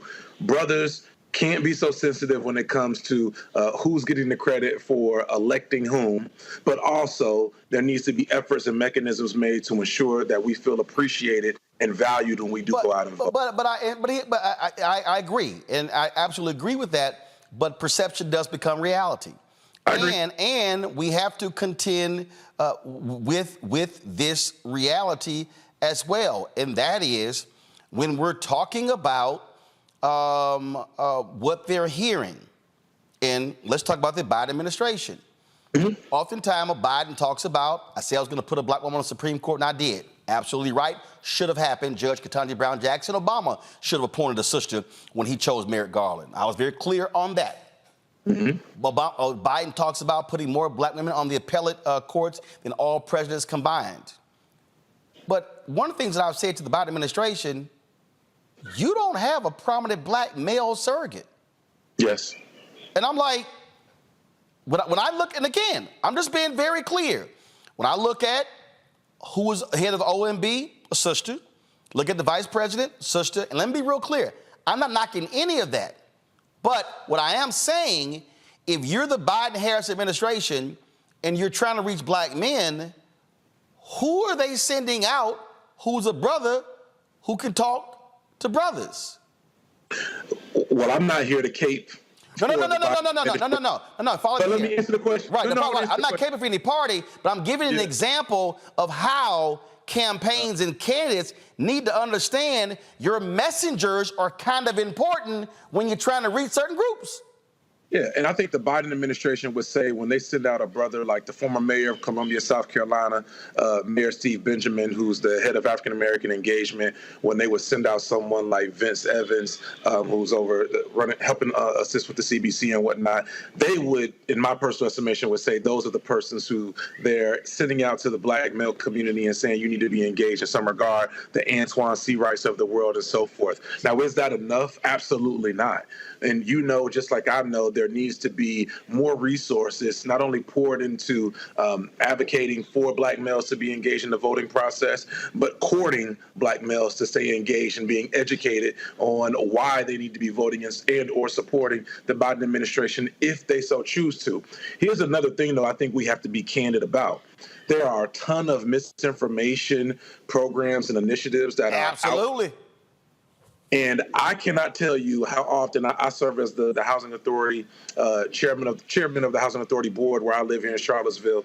I can't tell you how often when I'm in particular communities, how much misinformation is shared and how often I hear brothers now saying, you know, maybe I should take a look at the other side because they're supporting us in some regard because of some misinformation in which they've heard. Yep. So yes, there has to be resources, as you often allude to, being placed to specifically court, as my grandmother would say, the black male vote. But I think collectively, black folk as a whole need not be taken for granted.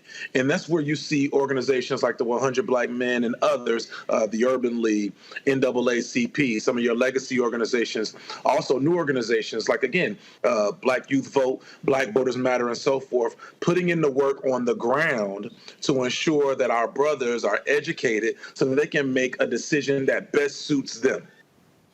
And again, I'm a firm believer that misinformation is able to take hold when you have an absence of counter information.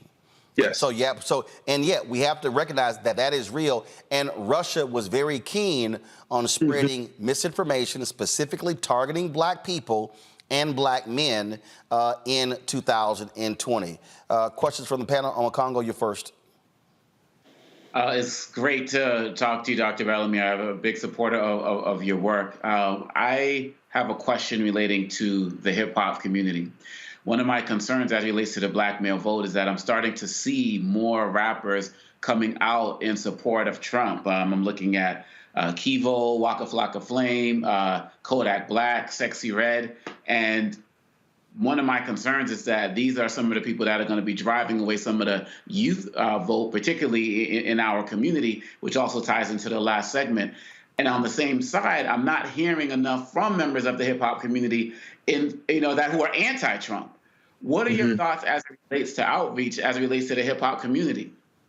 Well, I actually posted about this on my Instagram page a couple weeks ago, and I think it's something for us to pay a great deal of attention to. Sexy Red, as you alluded to, came out and stated that, well, yeah, in the hood, people love Trump. Yeah, we love Trump. We're riding with Trump. Trump sent us those checks. You heard a rapper like Lil Durk say in his record, his smash hit All My Life with J. Cole, say people talk about those stimulus, but they really came through in the trenches. And a lot of folks, due to misinformation and not understanding that Congress, not the person 45, actually disseminated and sent the checks to the American people during the times of COVID. And because individuals aren't educated on how this process works and how resources and stimulus resources, if you will, are actually put in the hands of our communities, because by and large, the Democratic Party doesn't do a good enough job of educating people on the ground or empowering or resourcing those who are on the ground to educate folks, then again, you have misinformation that's spread. So when it comes to the hip hop community as a whole, one, I don't think it's fair, quote unquote, not saying this is what you're saying, but I don't think it's fair for us to say that we should be looking for rappers and entertainers to politically educate us, although they do have a voice. I would say that you have individuals like Jeezy, you have individuals like Jay-Z, you have individuals like Method Man and so forth, who have been vocal about the need for us to be on the front lines and voting with our brains and not just the misinformation that we're receiving on social media. So there is some combating it, but we all know that on social media and the like, when a rapper or entertainer says that they're riding with Trump, that's going to drive their views through the roof. When you have someone like Kodak Black, who, shout out to Yak, and, there's a lot of young folk who listen to his music, but that doesn't mean that they're going to be voting for him. And I say this all the time in Charlottesville. If someone like Kodak Black has more influence on the young people from a political standpoint than I do, a person who's been elected, a person who's been on the ground, who's interacting with my people on a day-to-day basis, if Kodak has more influence on the ground than me, that means that we're doing something wrong. Our young folks shouldn't be looking to entertainers for their political influence. We need to be more engaged on the ground to ensure that our people are educated to make the best decision. Well, and let me also, but part of the issue is also Democrats got to learn how to take credit for shit. So what Democrats should be saying is, hold up, we control the House. You ain't getting none of them checks without us. Trump may have put his name on there, but we were the ones who you got them checks because of us. Just like I keep trying to tell all these people, oh, Trump let black men out of jail. Ain't no first step unless it gets passed by the Democratic controlled House, and that effort was being led by Congressman Hakeem Jeffries. Right, exactly. Those are facts. Matt? Yeah, Dr. Bellamy, thanks for joining us tonight. I mean, it seems to me the reality of it is if there's no price to pay for not reaching out to black men, then there will be no reach out to black men. So my question to you is, what have you seen as points of leverage or fulcrums, if you will, to make not only the Democratic Party, but just the larger system care about black men being involved at all? And I can't imagine that they do. But to me, it seems like you respond to fear more than you do anything else. And if you're afraid that leaving us out is going to culminate in you losing elections, then that's where it seems the response would be. What are your thoughts in that respect? Well, I think that you're absolutely right. I mean, I think many parties and larger institutions who believe in which their leading voter engagement initiatives try to lead with fear. But I think it's more important, just my personal opinion, it's more important for us to lead with education. It's more important for a certain population of people to lead with empathy and showing them how the decisions that you make today have an impact on tomorrow. There's important for certain initiatives and for different populations to be led with whatever it takes to tap into what it is and the things in which they care about. But for me personally, I think that it's of the utmost importance for us to educate our brothers specifically on how important it is for us to vote on the local and state level first. Yep. When we can show them, when you go and vote for me in this local election, I can then help you specifically go and do this. When we make that connection, then we see a higher level of engagement. But the thing is, that requires work, not talking. That's not a panelist discussion. That's not something that you just do on social media. That requires you to go into our communities and talk to our people. And that's where I'm hoping that there will be more resources poured into us getting onto the ground to educate our brothers with other brothers who know better about why you have to be tapped in locally, because that's where everything starts. Yep. Exactly. Michael? Hey, Dr. Wes Bellamy, this is a great conversation. I was talking to a friend of mine, Keith Williams, who's chairman of the Michigan Black Democratic Caucus. And he was talking about how he was talking to African-American men in the neighborhoods here in the city of Detroit. And some of them said they were going to support Donald Trump because they want to own their own businesses. And they see they are under this illusion that if Trump is president, somehow he's going to help them own their own business. Can you dispel that myth and talk about efforts that the Biden-Harris administration have made to help African-American entrepreneurs and African-American male entrepreneurs? Well, sure. One, again, I'm not a surrogate, nor am I a representative for the Biden-Harris administration. Let me be clear. But I do think that there are a few things that we all can point to, or excuse me, that the administration can point to, and which that they've done to support Black males as well as Black folk as a whole on an economic and a business perspective. When you look at the amount of money, there literally have been hundreds of millions of dollars poured into different communities from this administration to support not only minority business initiatives, but MBE. I don't want to call them, well, I'm just not going to go there. There are different initiatives that have been placed from the administration to states to be able to get these monies funneled into different communities. But here's where I think the problem lies. Brothers don't know about the resources that are available. And why don't they know about the resources that are available? Because, as Roland alluded to, Democrats as a whole don't do a good enough job of talking about, one, here are the things that are here for you. And secondly, they do a very horrible job of this is what I have already done. So if people don't know what's out there and they don't know what you've done thus far, then of course they're going to believe any slim back with a red face and blonde hair that's been bleached to oblivion when he says that, yeah, I've done this for you and you don't have anything to lose because I'm rich. Like, unfortunately, misinformation and hot takes, they land with a lot of communities who don't have information. So, again, the Biden-Harris administration, as Brother Roland alluded to, they have to do a better job of communicating not only what's out there, but the resources that are available to you. And that is only done on the ground by dealing and working with people on a day-to-day basis. You're in Detroit. I look at folks like New Era and the brother Big Zeke, who's been going around community to community and ensuring that these communities are safe, walking around with brothers who are armed and his colleagues, if you will, to say that we're going to stop the violence within our communities. If the Biden-Harris administration wants to be able to get on the ground, then they have to not only work with brothers like Brother Williams, and shout out to Brother Keith and Brian Banks of the world, so we all have a great time at CBC, but they got to be willing to work with the Big Zekes of the world who are in the communities, in the trenches on the day-to-day, and who are ensuring that our people are not only safe, but these are trusted voices within our community. And again, I can't emphasize enough, specifically for Black men, we're willing to trust other Black men when we know that you're not going to do us wrong, but we can see your track record of leading us not astray, but into a place of prosperity, if you will. And those people, those persons don't always receive the resources, and that's where things have to change. Well, what I keep laying out is very simple, folks. You look at what is going to happen over the next year, not just the presidential election, U.S. Senate congressional races, but gubernatorial races and state house races.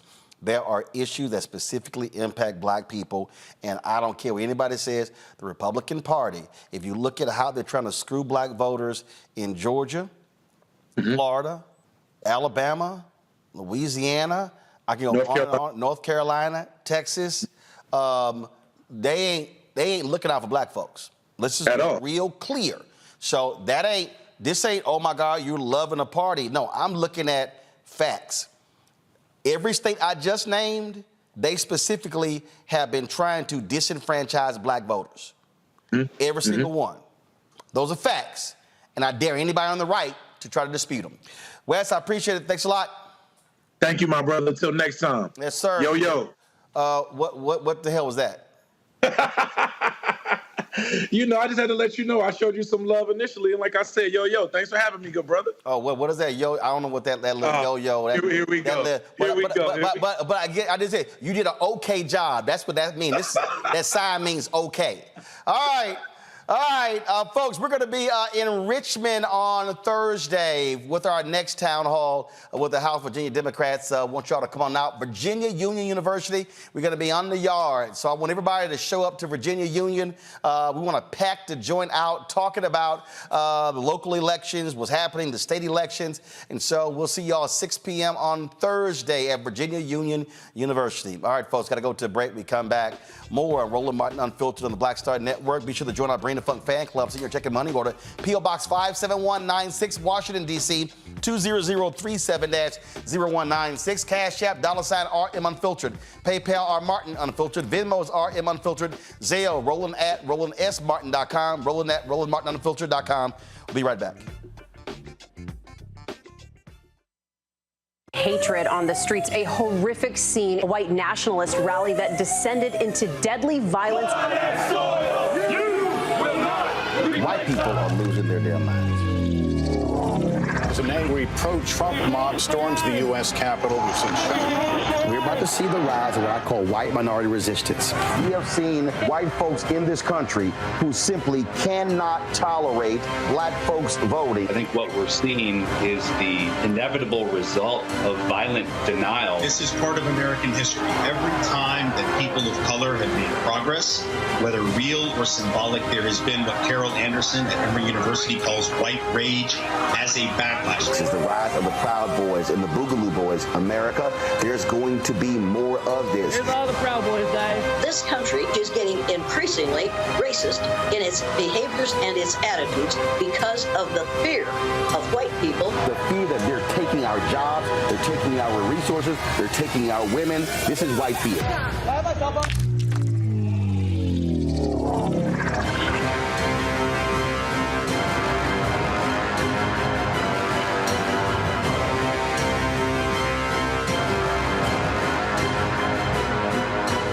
On the Black Table with me, Craig Carr.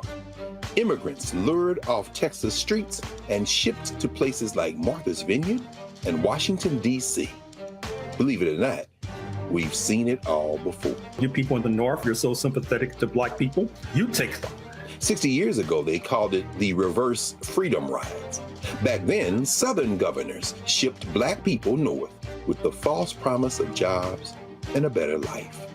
It's a part of a well-known playbook being brought back to life. So what's next? That's next on the Black Table, a conversation with Dr. Gerald Horne about this issue of the reverse freedom rides, right here on the Black Star Network. Hey, it's John Murray, the executive producer of the new Sherry Shepherd Talk Show. You're watching Roland Martin Unfiltered.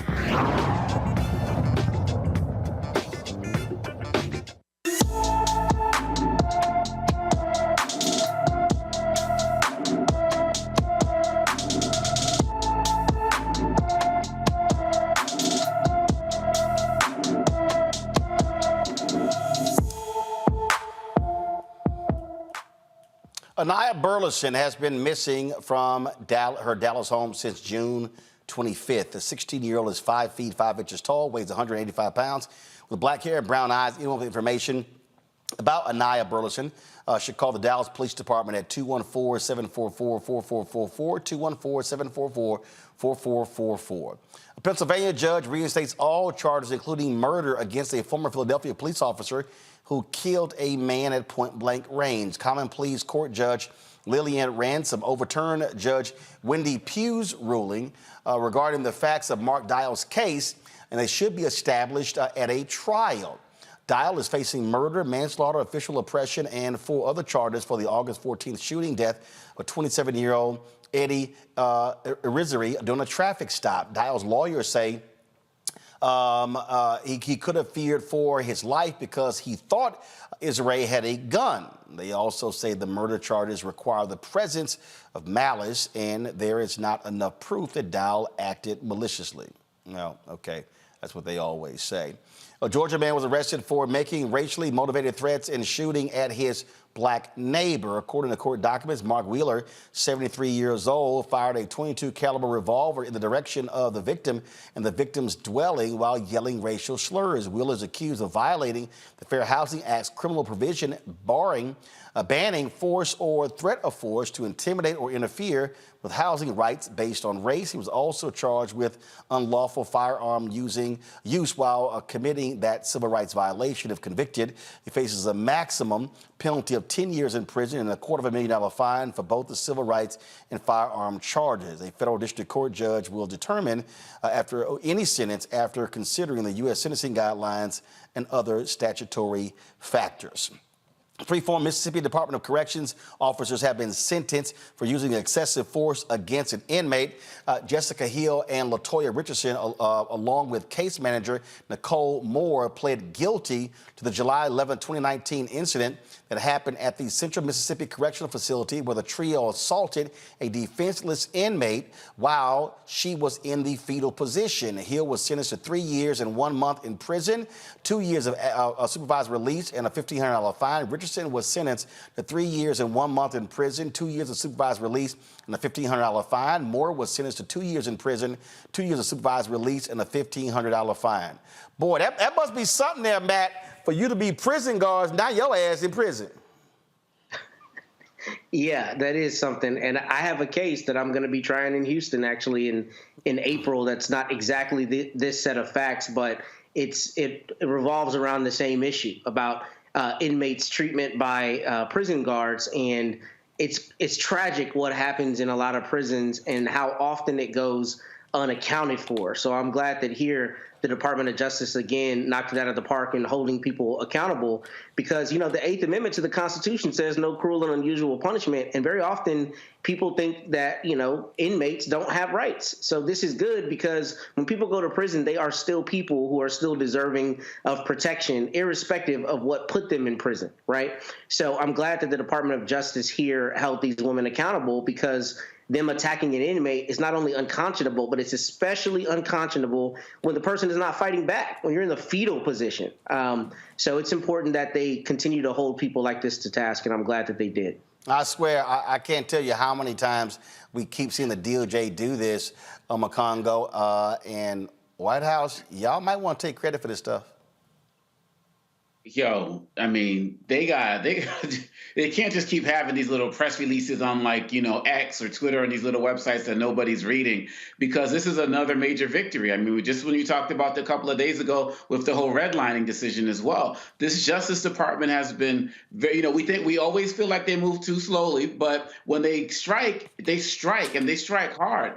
And this is also very important, because the only time outside of the Black Star Network, which is why I'm so thankful for the Black Star Network, the only time we've heard about terrible conditions in prisons and what's happening with inmates is when Trump and his minions started to turn themselves in Georgia. And they barely talked about the conditions there on a regular basis. Every single day in our prisons, our people are suffering. In situations like this, they're dying in prison, being eaten alive by bugs. And we can't just act like this stuff isn't happening. And so I appreciate the fact that the Justice Department is going at it. We need to publicize this more, because these prison guards, they should start being on notice, if they haven't been already, that this Justice Department, they may move slowly, but eventually they are going to get you. Michael? Yeah, Roland. Once again, this is another win for the Department of Justice and Kristen Clark as well. They have to be more vocal and inform people about the win, especially the African-American community. The lives of people in prison, they do have rights there. You are in the you are still supposed to be protected even in prison, and you should definitely not be abused by prison guards. So once again, this is them holding people accountable, and I would not want to be those prison guards either. Hell no. But they about to learn what it feels like. Gentlemen, I appreciate y'all joining us today's show. Matt, Makongo, Michael, thank you so very much. Folks, last weekend, I was in Atlanta, had a couple of events there. And last Saturday, I decided to stop by the homecoming at Clark Atlanta University. We had a good time there. Guys, what are y'all doing? The video, what are you doing? Thank you. Started from the beginning. All right, so had a good time there. So just want to give y'all a sense of what it was like strolling through the homecoming at Clark Atlanta. Check this out.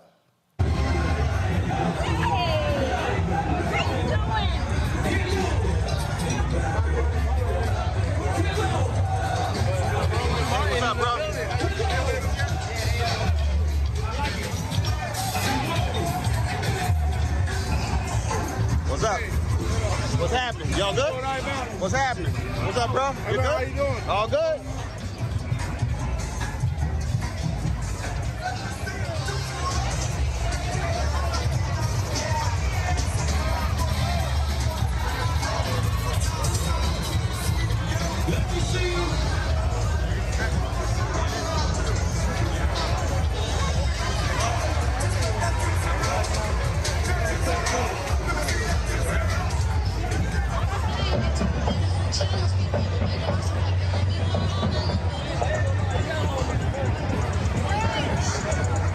Hey, how you doing?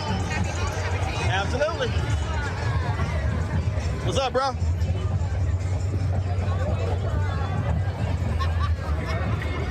Give it a wheel. All day. Sorry, bro, what's happening? Yep. What's up?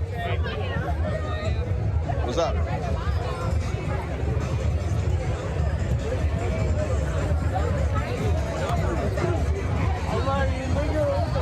What's up, Brad? Y'all good? What's up, Frank? Y'all good? Hey! I've been you for years, bro. Come on, baby. I appreciate it. What's up, bro? Hey! There you go. Alright. Alright, yuck. What's up?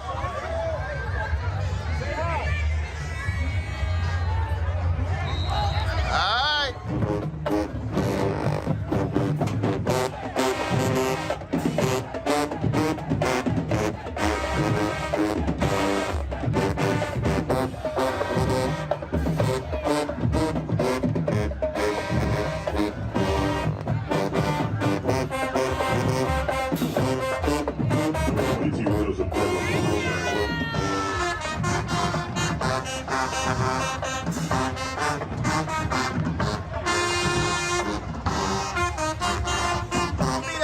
Bringing your dog to the game. First off, my son is the quarterback. I'm a music artist, Shay Nicole, and her name is Hollywood. Thank you, sir.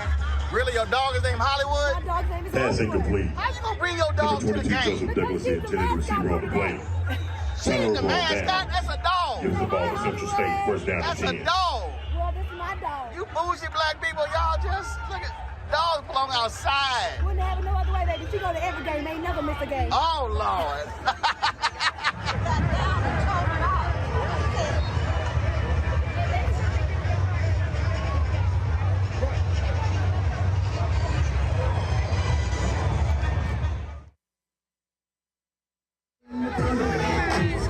What up?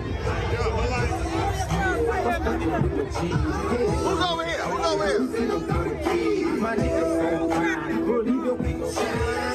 What's up, bro?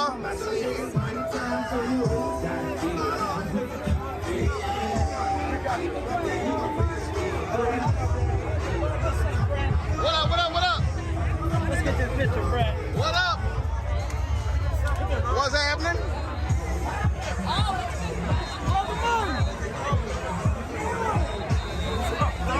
What up? What up? What's up? What's up?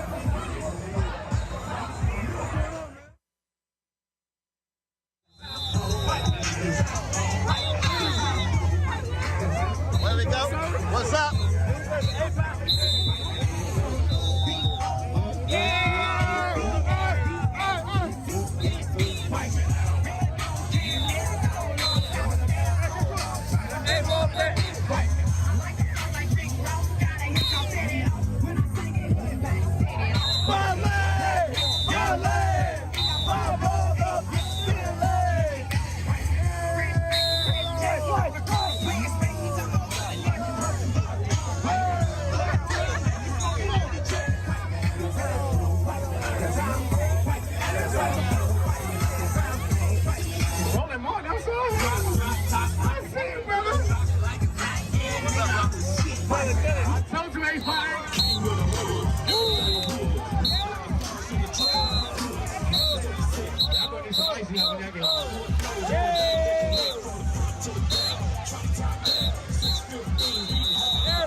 Y'all look great, baby. Y'all look great. Think about us. I think about the way we love, the way that you make me sweat. Make me want a cigarette, and I ain't no smoking chick, but you got me wanting this. Don't stop. So let tell you something. Imagine when it's compromised, stomach muscles getting tight, skin so wet my fingers. Get it. You ain't never been to HBC Homecoming. Welcome to the vibe. I'm about to head to my business days. Make sure you handle me too.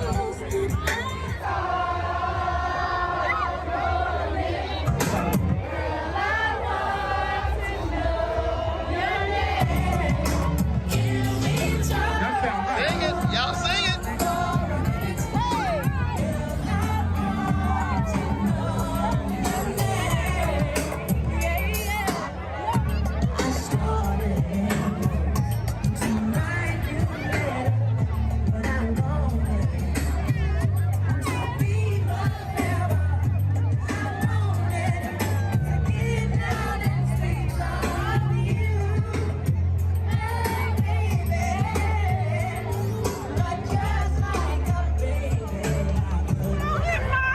What's happening?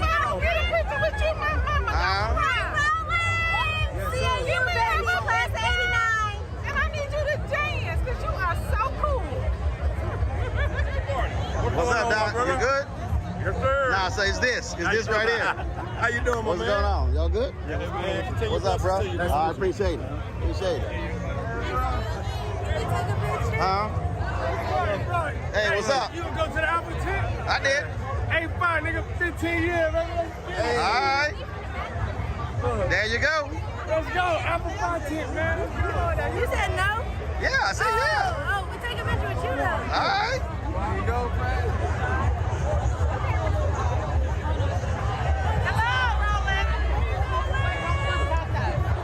Happy homecoming. Happy homecoming. CA is finest. You're in the house.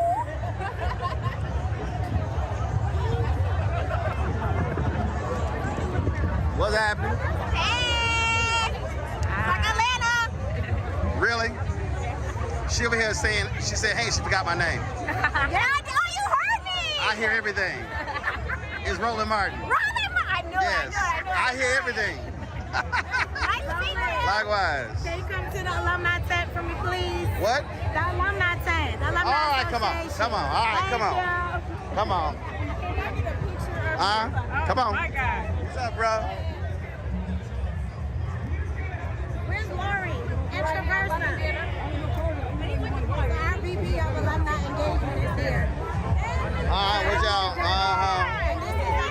are you? What's happening? What's happening? Happy homecoming, Clark Atlanta University. Alumni, what's up? What up? What up? What up? What up? Get off your phone. What's going on? What's happening? What's happening? What's happening?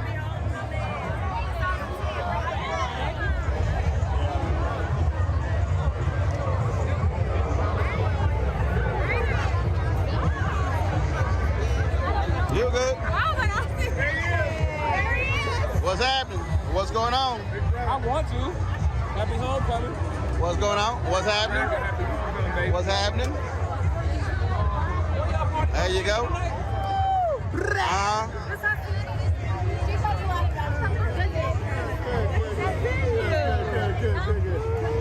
Roland, what's up? Hold on, man. Let me get a picture with you. Let me get a picture with you, Roland. Hold on. All right, come on. Come on, hold on.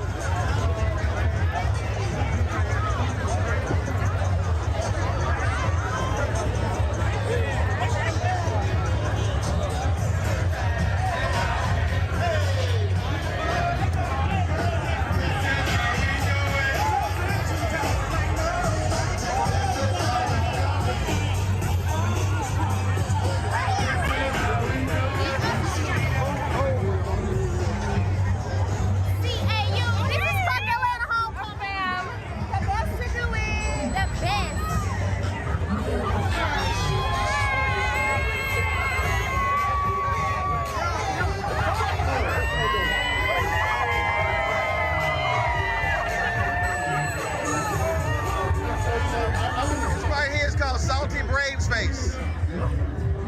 This is the look of a Southern. Now y'all know Alpha's y'all daddy. Y'all know when y'all see an Alpha, kiss the ring. Kiss the ring. A strange daddy. What's up, bro? Kiss the ring. You wanna be a role model. I'm coming around. What's up, bro? The whole day.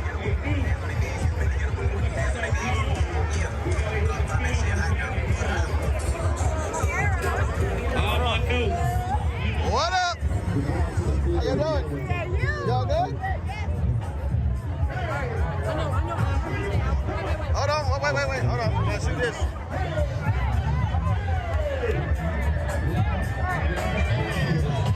Right there. What's up? Appreciate all you do, brother. Appreciate Keep doing what you do, good brother. One picture friend. Come on.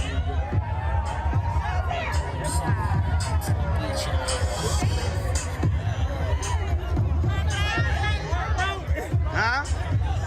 How you doing? What's up? What's up, brother? What's happening? How you doing? Former state representative Pam Scammers. All right.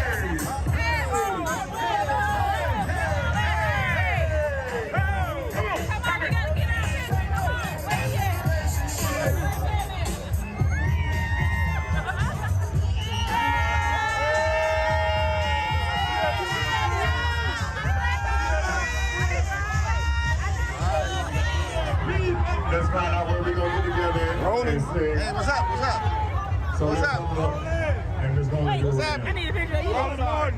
Rolling Martin Live on YouTube, all platforms. Check them out.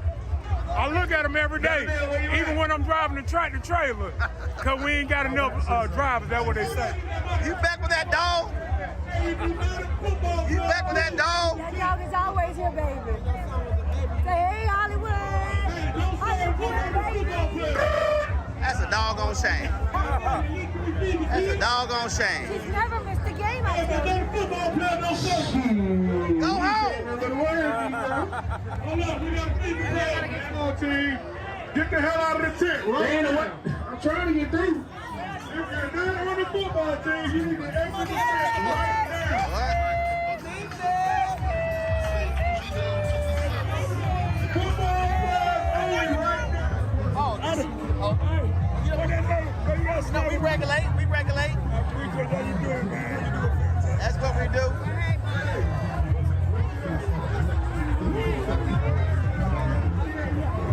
All right, now y'all know when y'all see an alpha, bow down. When y'all see an alpha, bow down.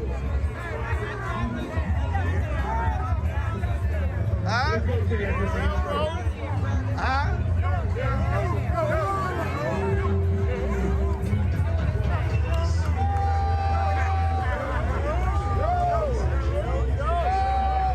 Y'all know who the king is. Y'all know. Remember when y'all see us, kiss the ring.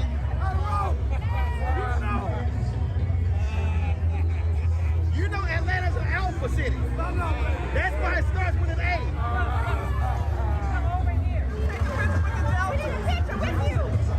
Say what? Oh Lord, here y'all go. Here y'all go. Oh. Remember, Alpha's your daddy. Alpha's your daddy.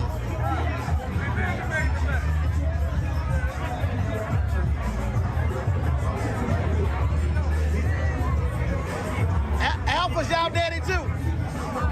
Alpha's y'all daddy too.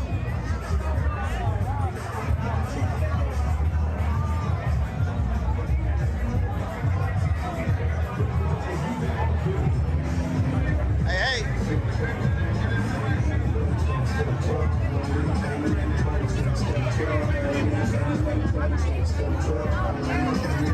What's happening? Oh my God. That's the OK sign or something? HBC alum is in the building. That's better. Did you remember it was Rolling Martin? Rolling Martin. It's Rolling Martin. What is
I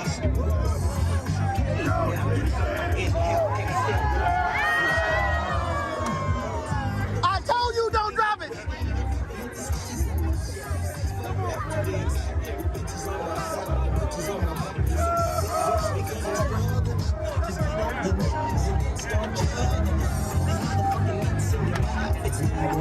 Every drop will make the show. I know you got Eddie. I know you got Eddie. No, I don't. I know you got Eddie. No, I don't. Well, you need to show the best to you. I'm gonna show all of it.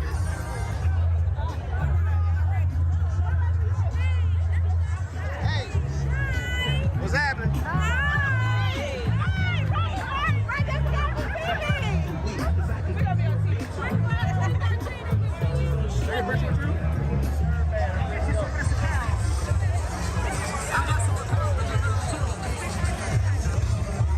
What's up? What's up? Y'all good? What's up, Frank? Why you ain't at the bros tent? Huh? You ain't at the bros tent. I did. I'm over there. What up? What up, bro? What up? All right. What you want to do?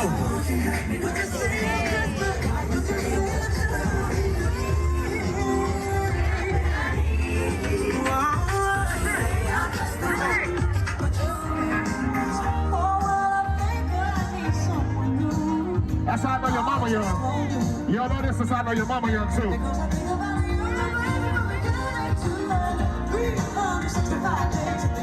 I see you. Sing it.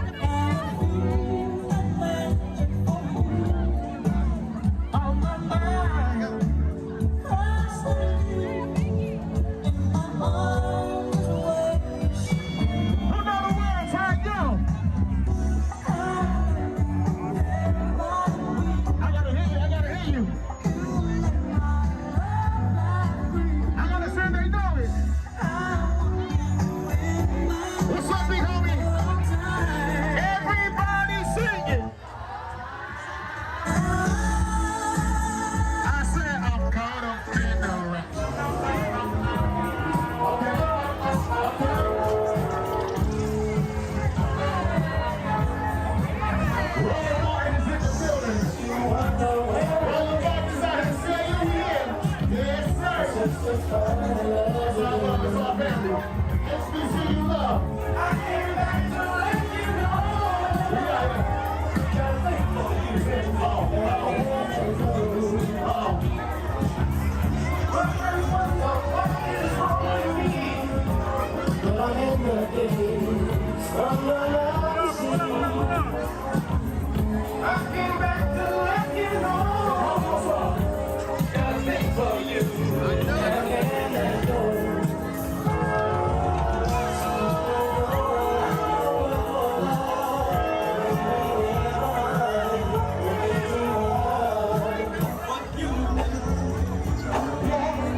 Talk to me, baby.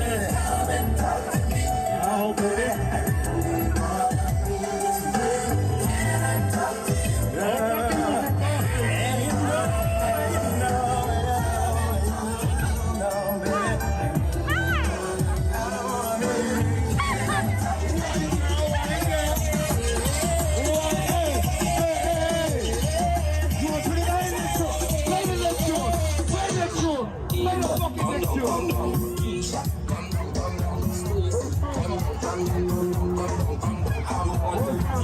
I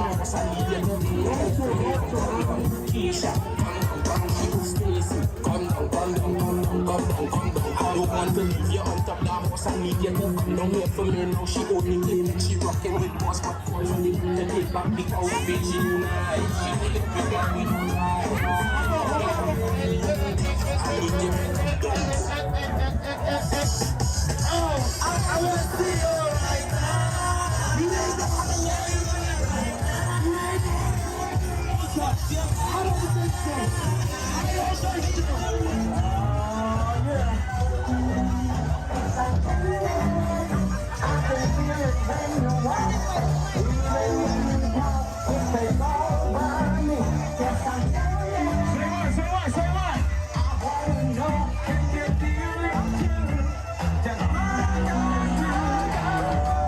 Everybody, just I said just. It's the same feeling I always seem to get around. It's not mistaken, I'm feeling taken by the simple feeling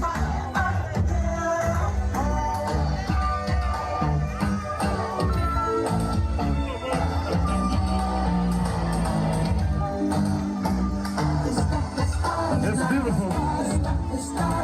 It's beautiful.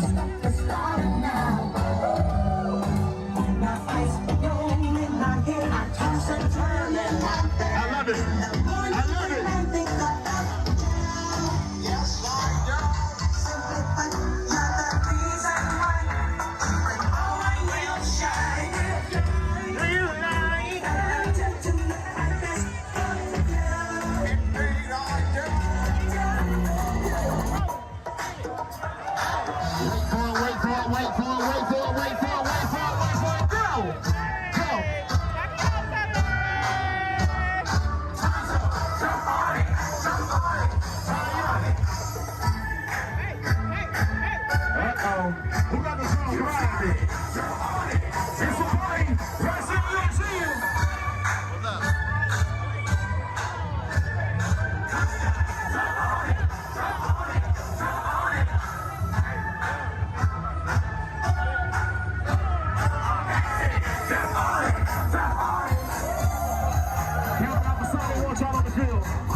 All the campers on the field.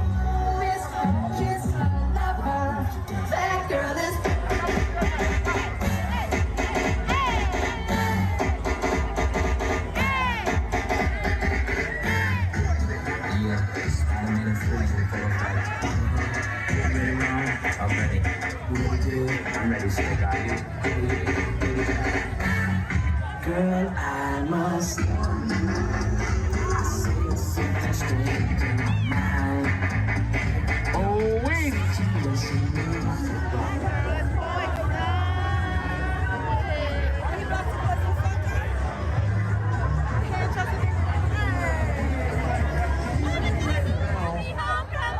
Per usual.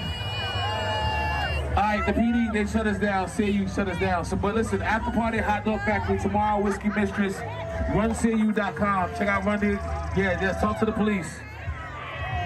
Whoever has that drone, come see me. I need that footage.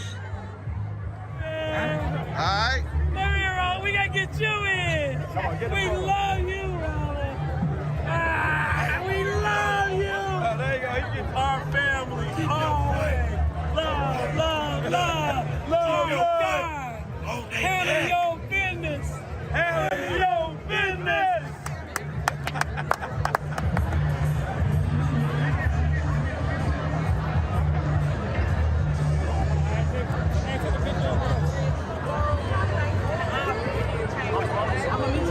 Legend. Hey, what's up? What's up? What's going on, brother? You good? I'm good. Good, we good. Here to see you homecoming. Let's go. Let's go. All right. Roland, you've been doing it for the culture. We appreciate you. What's happening? What's happening? All good? All right. Absolutely. All right. Holla. In the morning, the radio show. Yeah. Hey, baby. Because you ain't around, baby. My whole world's What's up? What's up? They was on the promenade earlier. Really? Yeah. Respectfully, so was homecoming. I'm dead serious. From the Bronx, New York, you heard? Coretta Jade, you heard? Excuse me. Hey, how you doing? What's happening? What's up, what's up? I was driving around like. Excuse me. Hey, what's what's up? going on, Fred? What's up? What's up? What it do, man? What's happening? What's happening? Brother Martin? Yep. I'm a bro. Hello, What's you happening? want a cup? Make a I'm Way good. Foundation. We started the foundation. Y'all starting the foundation? We did. Oh, started. We were featured in Essence this morning. Huh? We were featured in Essence magazine this morning. First of all, you gotta say the name of baby. My name is Marquita Thompson. I graduated from Parkland University class of 2005. We started a Making a Way Foundation so that we can give money to the university. We need 1,000 subscribers at $25 a month, which is $300 annually. If we get the 1,000 subscribers, that's $300,000 a year that is earmarked specifically to GAP scholarships. You want to tell people where to go? Making a Way Foundation. You have to scan a QR code that's on your button. You know the website? Absolutely, makingawayfoundation.com. Hold up, you gotta say that. Say it again. Makingawayfoundation.com. All right. Thank you. Want a cup? I'm good. I'm good. Hey, what's happening? What's going on? Oh, wait. Hey, hey. What's up? Take a picture of the front. Hello, Mr. Martin. How are you doing? What's happening? We're doing well. Good. Enjoying homecoming? Absolutely. Happy homecoming. It's my senior year. Happy homecoming. So y'all just gonna jump in front of them while they talking now. Yes. CAU 21 checking in. CAU 22. Happy homecoming. We love that you're here. Okay. Yeah, shout out Roland Martin. Shout out Roland Martin. Okay. Yes. A person of the people. You don't know who Roland Martin is, girl. Don't say that. Y'all, that's what she just told me. Roland Martin. You just told me, girl. Let her know. The man himself. Let her know. He showed on our promenade. Let her know. Act like you know at least. I do. I remember him. Broadcast my show from here. From here. Don't do Decide to come by your homecoming today. Cut the camera. No. She said cut the camera. I own the camera. I own my show. I own my network. Do this here. Pull your little phone out. Pull your phone out. You need to type in your little notes section. Google Roland Martin. You need to go to my YouTube channel. Are you Roland Martin? An icon. Yes. Shut up. Shut up. How's she gonna say? You didn't hear them talking about? Don't embarrass me. Come on now, pretend like you know at least. I know. This- I know. If I don't know, I know now. And this gonna make the show. She gonna be on the show. She gonna be on the show now. She gonna be on the show now. Oh, she on the show. Now she know. Now she know. And everybody call me this. Everybody call me this. You got that? I got you. Turn around. Turn around. So you know, everybody call me this. Yeah. Yeah. Lord have mercy. I'm sorry. Lord have mercy. I'm sorry. She hilarious. It's no disrespect. No, it's all good. I know who you are It was now. great. Well, you gonna make the show. I heard about you, so I know you know. What you got? What you doing? I'm having a great time. It's homecoming. We're seniors. We're finna graduate. We're finna graduate. Let her know, dog. Let her know. Roland Martin, big fan. 06 to the good brothers. I know now. I know now. It's all good, but you gonna be on the show. No. So tell everybody your name. You made it. Own it. Tell everybody your name. My name is Serena. Serena, where you from? Douglasville. Huh? Douglasville. All right, Serena, you're gonna be on the Roland Martin Unfiltered on the Black Star Network.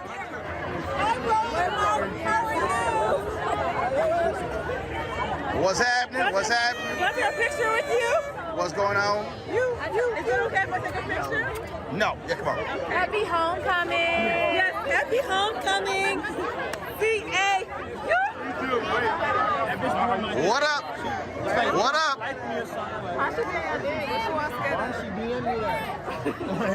Hey. Oh my God.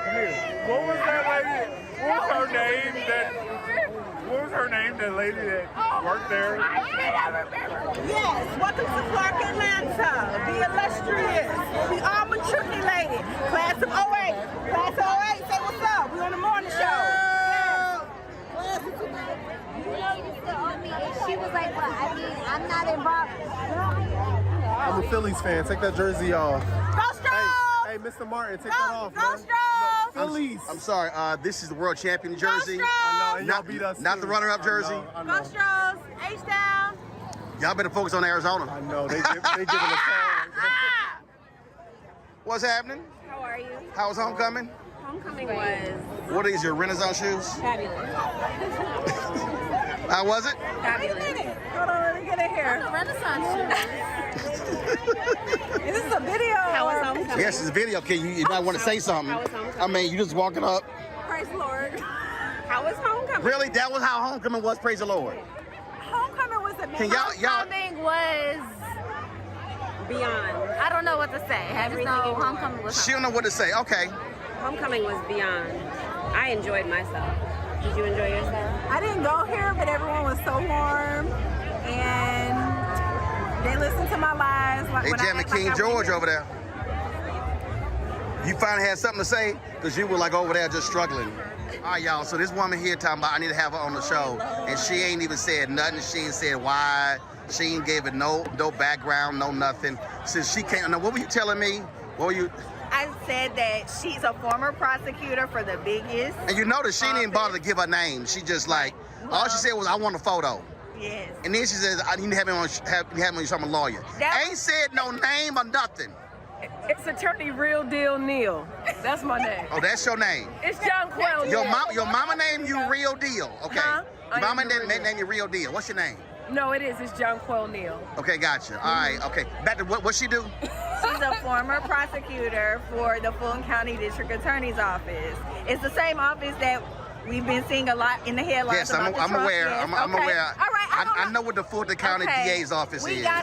Oh my God. I don't know what my audience Really? is. I don't know what my audience is. Girl, right you here. talking to me? Okay, I'm talking to. Okay. I done had. Hi, I'm Shari Trahan. I used to work there as well. She's a lawyer as well. I am a lawyer. So what are you now, her publicist? You see? No. I have my own firm, a personal injury firm. Oh, you personal injury. Now what you do? Personal injury and criminal defense. Okay, see, you might want to lead with that as opposed to, You didn't give me a chance. You ain't start with your name. It's homecoming. Why are you so intense at tailgate? Hold up. I'm not the one who stopped me and said, oh, you need to have me on your show one day. I'm an attorney, and I'm the real deal. That's all she said. She didn't say, I handle tax law. She ain't say nothing. You broke it all down. I did, She ain't say nothing. You didn't give me the opportunity. But you know what, Mr. Merck? What? You have a phenomenal show. I grew up watching you, No, and you ain't gonna get on. That's okay. Don't do my girl like that now. What? Okay, what's your name again? Because it ain't the real deal. It's John Quell Neal. John Quell Attorney Neal. John Quell Yeah, Neal. okay, all right. Okay. You done? Yes. I'm sorry, you done. And I'm your sorrow, so I'm sorry, are you done? Because, Yes. she ain't give no details. I'm done. Shari Trahan signing out. So you're done? I'm So the done. video's over? Yeah. Tell her thank you. Thank you, everybody. Thank you. So you just walking around with plates? You just walk around with plates? That's you homecoming to the fight. I got these cats tucking tails on fourth quarter sales. I'm used to seeing teams drop over and overstand.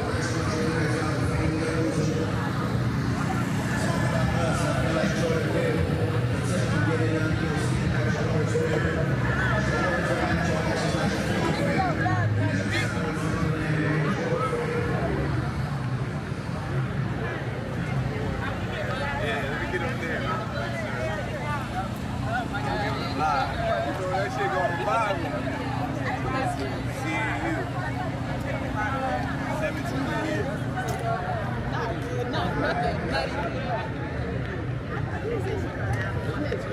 Wake up!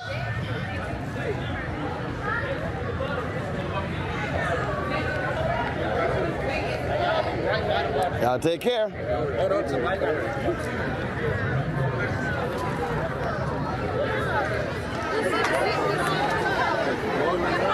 What's up, bro? You all good? Huh? I got my homecoming.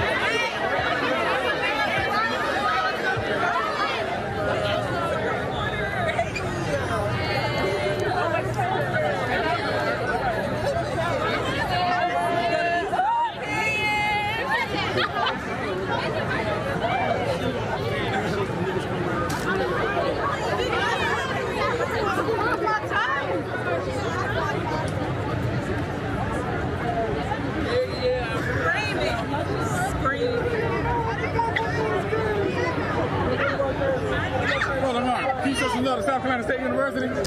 What up, SC State? I did y'all commencement. Yeah, it is. What up? Yeah, baby. Hold up. There we go. All right, tell your president what's up. Yeah, it is.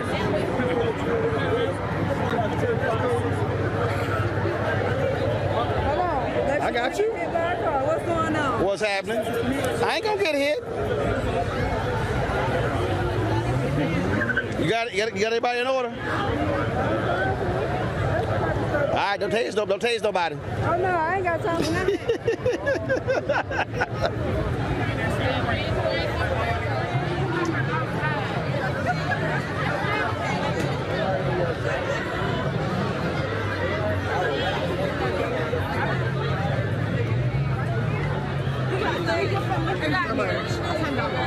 I need that.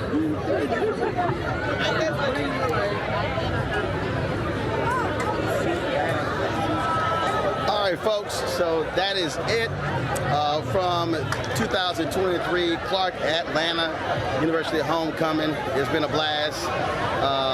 Let me thank the administration. Let me thank Sam for hooking me up. And so glad I was able to make it out. How y'all doing? The best. The best. I was like, he definitely. Y'all would interrupt my video. All right, y'all. So she interrupted my video. So I was glad to be here at homecoming. And so you never know what university I'm just going to drive by when I feel like it. All right, y'all. Holla. Black Star Network is here. Oh, no punch! I'm real revolutionary right now. Thank you for being the voice of Black America. All momentum we have now, we have to keep this going. The video looks phenomenal. See, there's a difference between Black Star Network and Black-owned media and something like CNN. You can't be Black-owned media and be scared. It's time to be smart. Bring your eyeballs home. You dig?